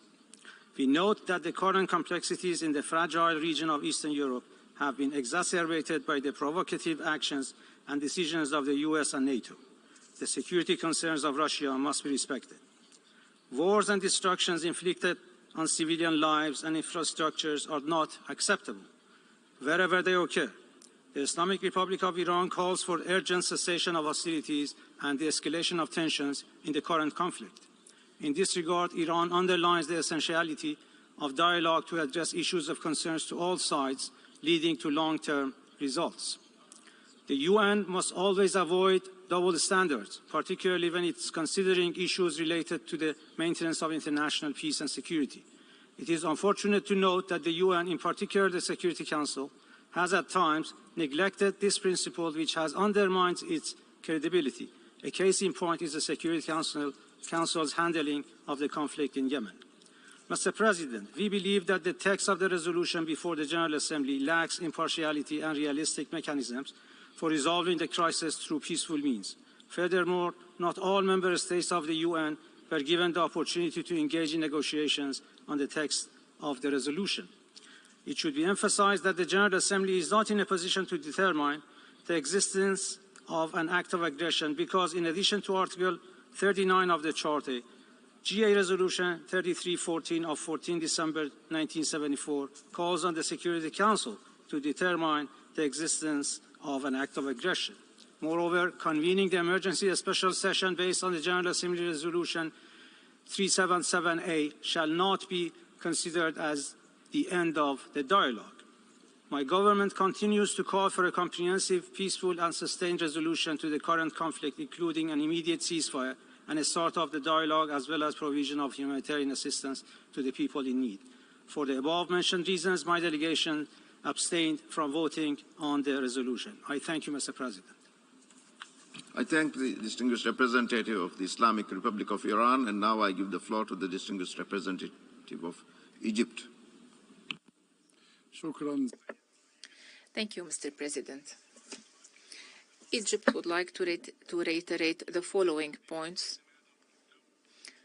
with regards to the draft resolution that has been adopted and for which we have voted positively out of our belief in the principles and values of international law and the goals of the UN Charter. First, finding a swift political settlement to end this crisis through dialogue and peaceful means and through an active diplomacy should be our common goal and should remain the goal of the whole international community when dealing in the current crisis. And we should also allow room to achieve this main goal through our endeavors. Second, Egypt reiterates that we should not disregard the necessity of dealing with the root causes of the current crisis and dealing with them in order to defuse the crisis and achieve peace and stability. 3. Egypt rejects the exploitation of economic sanctions outside the multilateral international mechanisms because previous experiences have shown that such sanctions can have dire humanitarian consequences and lead to escalating the sufferings of civilians. 4. All parties should live up to their responsibilities and guarantee the flow of humanitarian assistance to all those in need without any form of discrimination, and they should also guarantee the free movement of the residents across the borders because we have had reports of discriminatory treatments in that regard. 5. Egypt warns of the economic and social consequences of the current crisis on the global economy. The global economy is still suffering the consequences of the pandemic, and the disruption in the supply chains and the international aviation is the best proof. 6. The effectiveness and credibility of the international multilateral mechanisms in facing the different crises and challenges depends on how we deal with all the international crises based on the same standards and criteria in line with the UN Charter and its objectives without consecrating the status quo and humanitarian sufferings for decades. And thank you. I thank the distinguished representative of Egypt, and now I give the floor to the distinguished representative of Algeria. Thank you, Mr. President. I would like to deliver the explanation of vote of my country, Algeria. في الوقت الذي يتابع فيه بلاد At a time when my country, Algeria, is closely following the development of the situation and the escalation in Ukraine,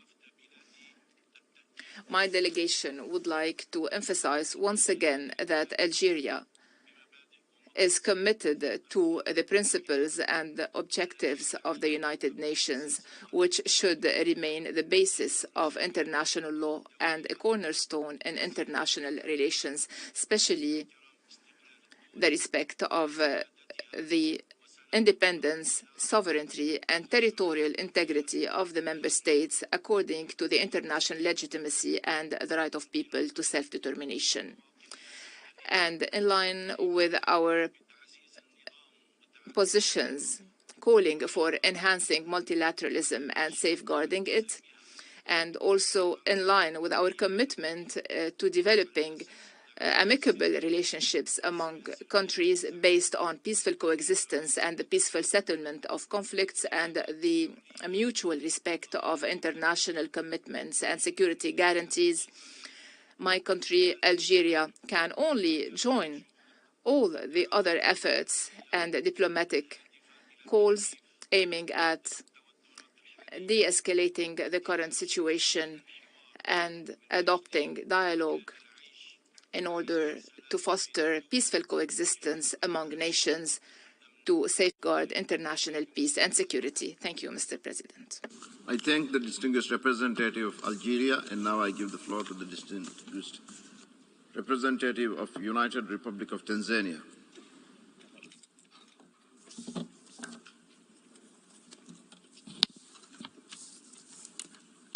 Mr. President, the United Republic of Tanzania has decided to abstain this resolution as a matter of principle and in defense of the UN Charter. Fundamentally, this decision resulted from our inability to amend or make reservations to some provisions in the resolution. We were convinced that there was a need to adjust the draft resolution. The United Republic of Tanzania believes that diplomacy is the best way to end this conflict. To this end, we appeal to all parties to the dispute to uphold human rights and their obligations under international law and humanitarian law, to de-escalate the conflict and give peace a chance. I thank you. I thank the distinguished representative of the United Republic of Tanzania, and now I give the floor to the distinguished representative of South Africa.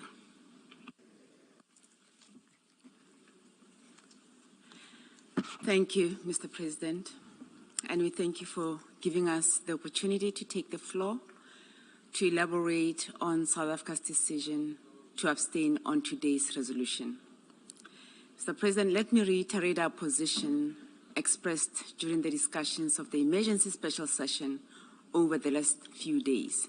Firstly, by highlighting that South Africa remains deeply concerned by the escalation of conflict in Ukraine and the regional and international socio-economic implications. We strongly urge all sides to uphold international law, including humanitarian law and human rights law, as well as the principles of the UN Charter, including sovereignty and territorial integrity. Mr. President, the conflict involves two members of the United Nations in an armed conflict, which this organization has at its foundation the responsibility to prevent. The United Nations, therefore, must take decisions and actions that will lead to a constructive outcome conducive to the creation of sustainable peace between the parties. The resolution that we have considered today does not create an environment conducive for diplomacy, dialogue, and mediation. While we agree with and support the efforts taken by member states to bring to the attention of the international community the situation in Ukraine, South Africa feels that greater attention should have been paid to bringing the sides closer to dialogue. For South Africa, the text in its current form could drive a deeper wedge between the parties rather than contributing to a resolution of conflict. The resolution should have welcomed the commencement of negotiations between the parties. Additionally, the role of the Security Council, as well as the good offices of the UN Secretary General, could have been given more prominence in the resolution. It is understood that one of the root causes of conflict is related to the security concerns of the parties. This should have been addressed in the resolution. Even though this emergency special session of the General Assembly is being held after the failure of the Security Council to address the matter, we believe that the Security Council should still be urged to play its role as mandated by the Charter to maintain international peace and security. South Africa believes that the UN, especially in the context of emergency special sessions, whose nature and significance speak to the gravity of the issues we bring before the international community, should be used as a platform to build bridges, address the divergence of views, provide recommendation and support for the parties to engage with a spirit of compromise, while de-escalating tensions, committing to the cessation of hostilities, and building trust and confidence. Unfortunately, the text before us did not do that. South Africa will have also preferred an open and transparent process to negotiate the resolution today. This would have allowed all of us, as equal members of the Assembly, to present our views and ideally reach a level of understanding before the text was tabled. As member states of the organization committed to global peace and development, we must continue to work together to promote peace. Gestures that merely create the impression of promoting peace without meaningful action will not assist. I thank you, Mr. President. I thank the distinguished representative of South Africa, and now I give the floor to the distinguished representative of Lebanon.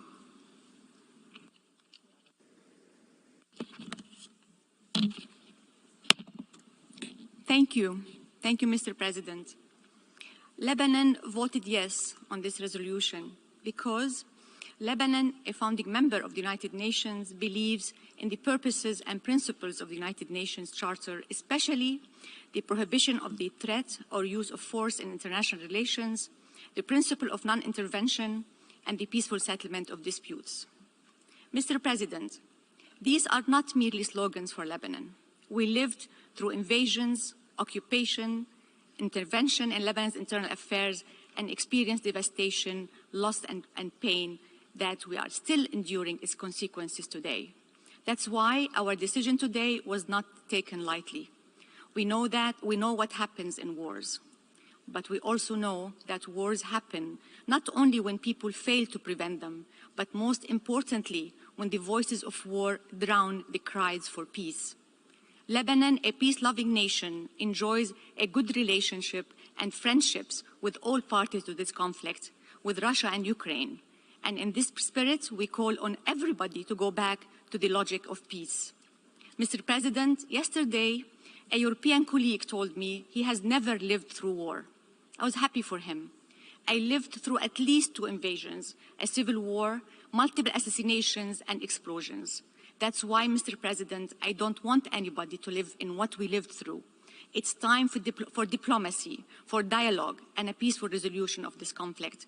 I hope that all my colleagues here in this GA hall will put the same energy and commitment that was put to make this vote and its result a reality, to start working for a peaceful resolution that takes both sides' concerns and interests into consideration, so the world will step away from this abyss of war.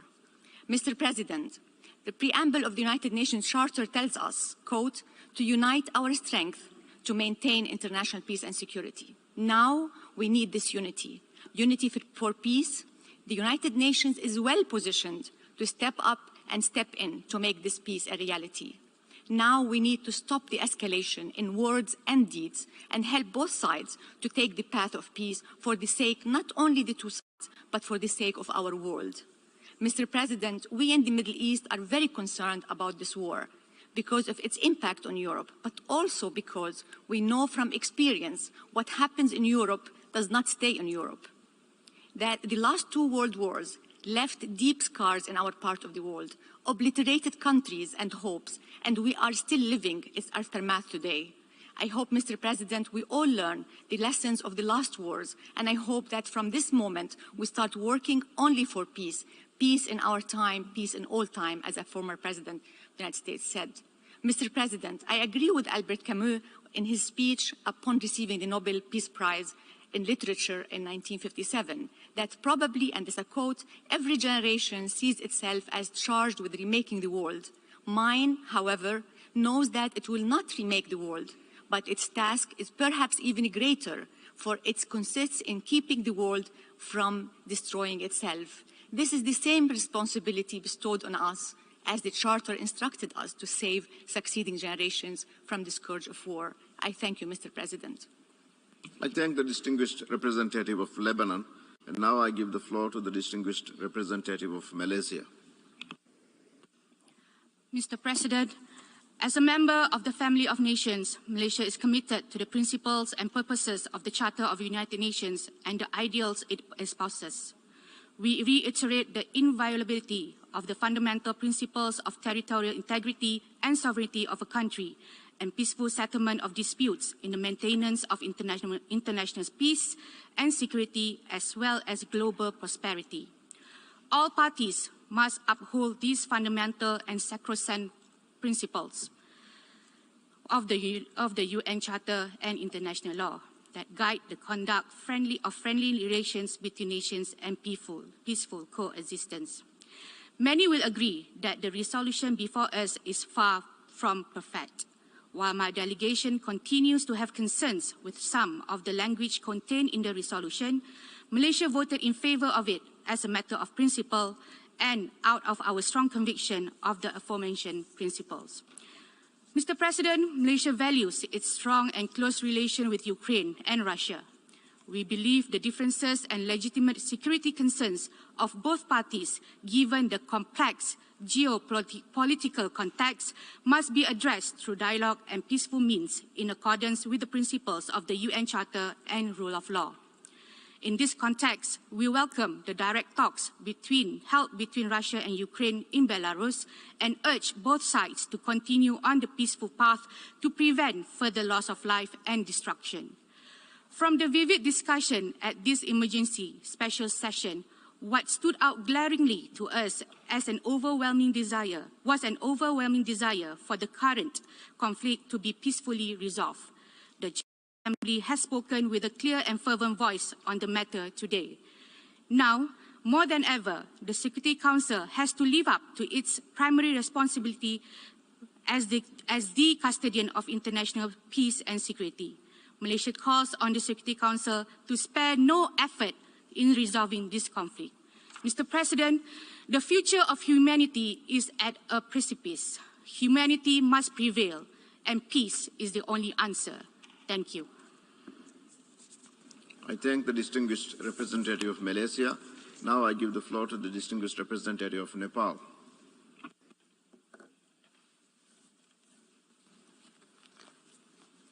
Mr. President, Mr. Secretary General, my delegation is distressed by the ongoing violence and conflict in Ukraine. Conflict anywhere inflicts stress everywhere. Nepal is a peace-loving country, as its soil is consecrated by the birth of Lord Buddha, an apostle of peace. For us, values of peace, harmony, and peaceful coexistence are our way of life, so they are supremely precious.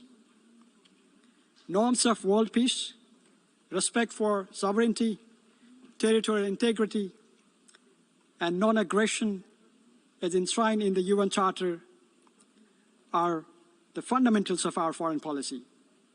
The use of force against Ukraine goes contrary to these values and principles. Nepal opposes this violation of international law and the principles of UN Charter. Mr. President, there is no alternative to diplomacy and dialogue, to building peace and sustaining it. Nepal welcomes the second round of talk between Russia and Ukraine. We urge both sides to continue the dialogue with utmost sincerity and integrity to resolve this conflict peacefully and find a lasting political solution for their enduring peace and peace for the Europe. Based on Nepal's principled position on the inviolability of sovereignty, territorial integrity, and political independence of any state under international law, rules-based international order, and United Nations Charter, my delegation has voted yes on the draft resolution that was before us today. I thank you, Mr. President. I thank the distinguished representative of Nepal, and now I give the floor to the distinguished representative of Iraq.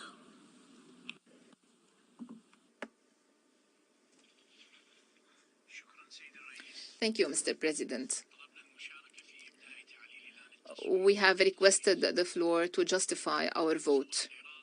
Iraq abstained in this vote on Resolution A/ES-11/L1. Iraq regrets the deterioration of the situation and the escalating tensions between the Russian Federation and Ukraine.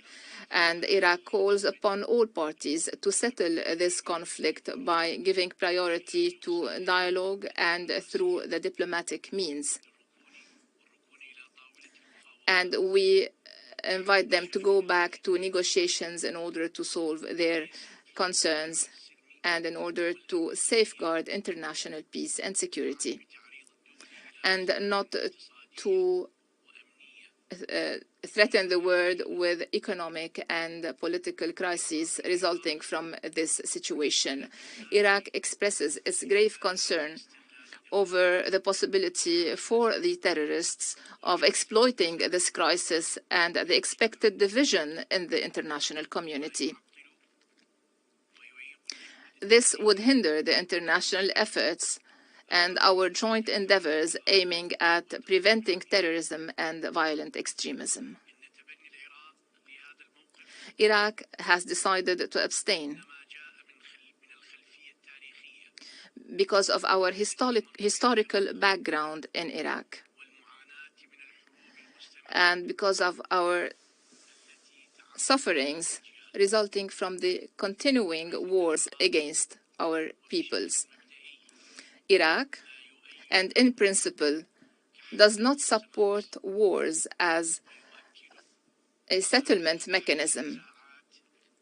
And we reiterate that all conflicts should be settled peacefully in order to safeguard the lives of civilians. Iraq calls upon all parties to uphold the UN Charter and international law and emphasizes the necessity of safeguarding the security and safety of the international staff and the humanitarian workers. And thank you. I thank the distinguished representative of Iraq, and now I give the floor to the distinguished representative of Jordan.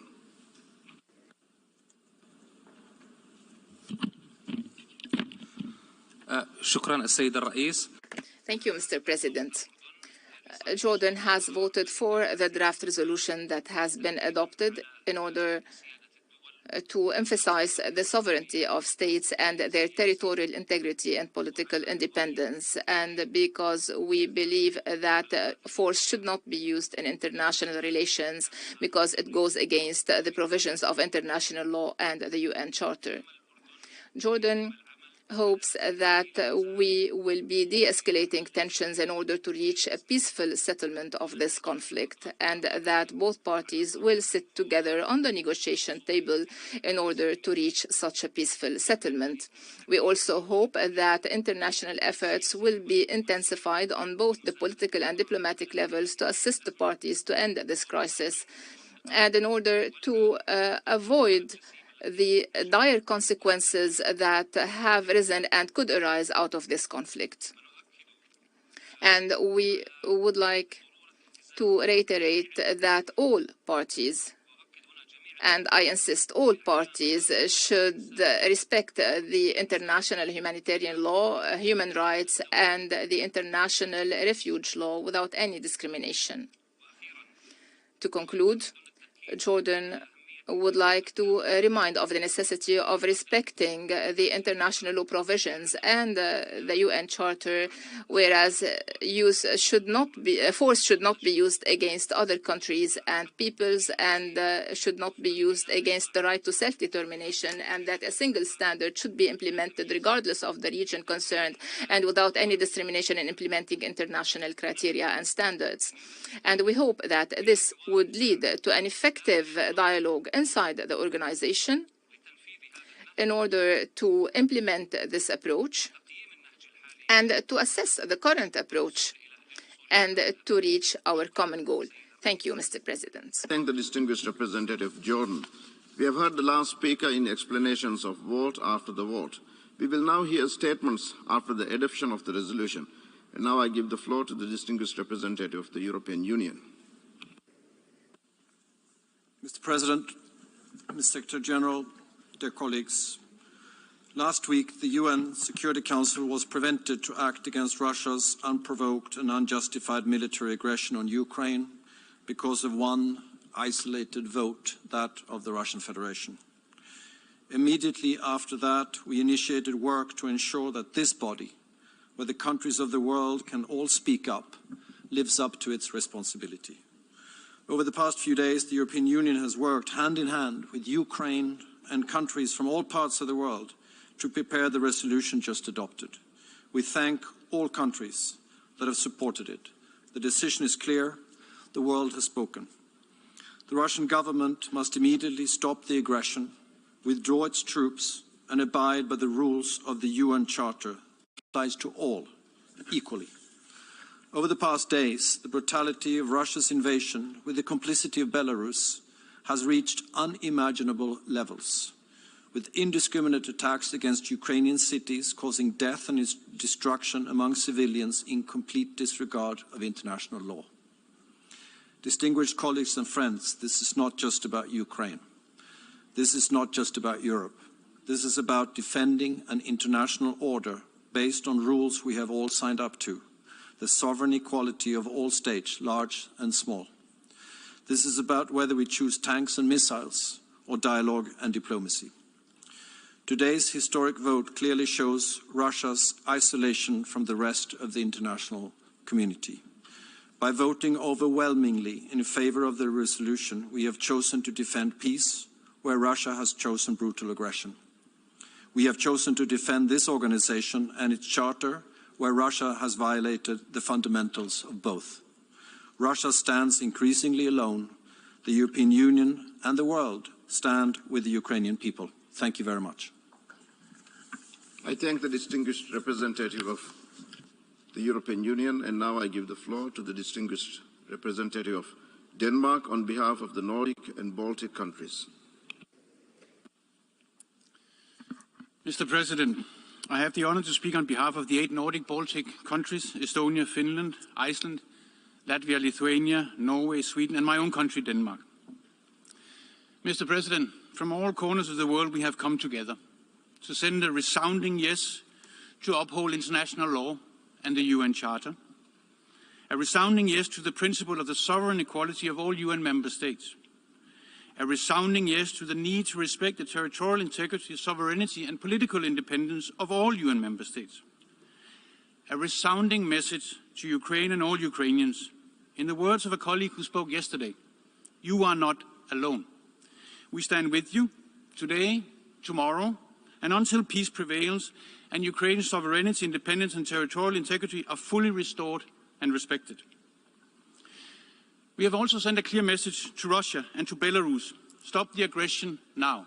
Full stop. What you are doing is unacceptable. It is wrong. Your unprovoked aggression against Ukraine is a violation of the core principles that you signed up to when you laid the foundation of this very organization, of this community of nations. Your invasion of Ukraine deserves our strongest condemnation. You will be held accountable, and every legal avenue available must and will be used to hold the aggressor to account. You must stop the war immediately. You must return your troops to Russia. You must return to the path of peace, of genuine dialogue. It is not too late to stop. It is not too late to reverse the course.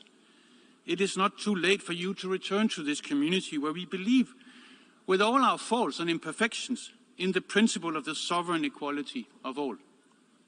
Mr. President, we are deeply concerned by the grave unfolding humanitarian crisis. We demand that all parties fully comply with their obligations under international humanitarian law and human rights law, protect civilians and critical civilian infrastructure, and ensure the safe, rapid, and unhindered humanitarian access and passage. Humanitarian and medical personnel, as well as hospitals and other medical facilities, must be protected.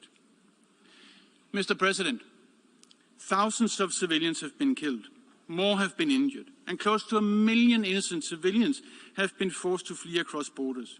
Even more have been internally displaced inside Ukraine. They are in need of help and assistance, without delay, without hindrance and preconditions. And we take this opportunity to salute and express our deepest respect, appreciation and admiration for the generous assistance and protection that Ukraine's neighbors have shown to all those fleeing the conflict, men, women and children from all corners of the world. Once again, we conclude by echoing the words of a peaceful protester who had written on her sign, "If Russia stops fighting, there will be no more war. If Ukrainians stop fighting, there will be no more Ukraine." I thank you.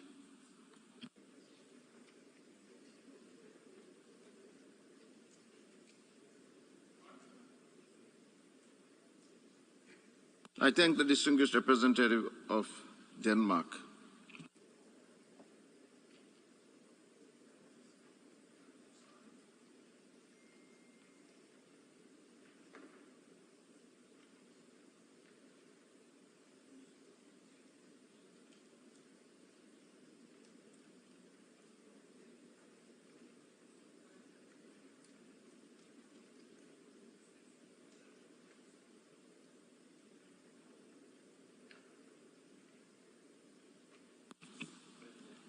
I now give the floor to the distinguished representative of Turkey. Thank you, Mr. President. We thank you for convening this historic emergency special session of the General Assembly, a session that was called because the Security Council failed once again to fulfill its primary responsibility. A session that was convened due to the unjustified, illegal and illegitimate act of aggression against a founding member of the United Nations by a permanent member of the very organ entrusted by the entire membership with preserving peace and security. A session that was held as a result of the use of veto power by the very member that's perpetrating the aggression. Mr. President, we are obliged to reiterate Russia's ongoing military offensive against Ukraine blatantly violates the fundamental rules of international law and the principles on which this august organization was founded. Rules and principles that aim to prevent wars and protect mankind from disastrous consequences. Consequences that we are unfortunately witnessing in and around Ukraine due to Russia's attacks. The international community could not have been as spectators to such an act of aggression. I am proud that as of today, it is not. With today's resolution, the United Nations emphasizes loud and clear that it stands against egregious violations of the independence, sovereignty, territorial integrity, and political unity of fellow member states. The membership is committed to preserving the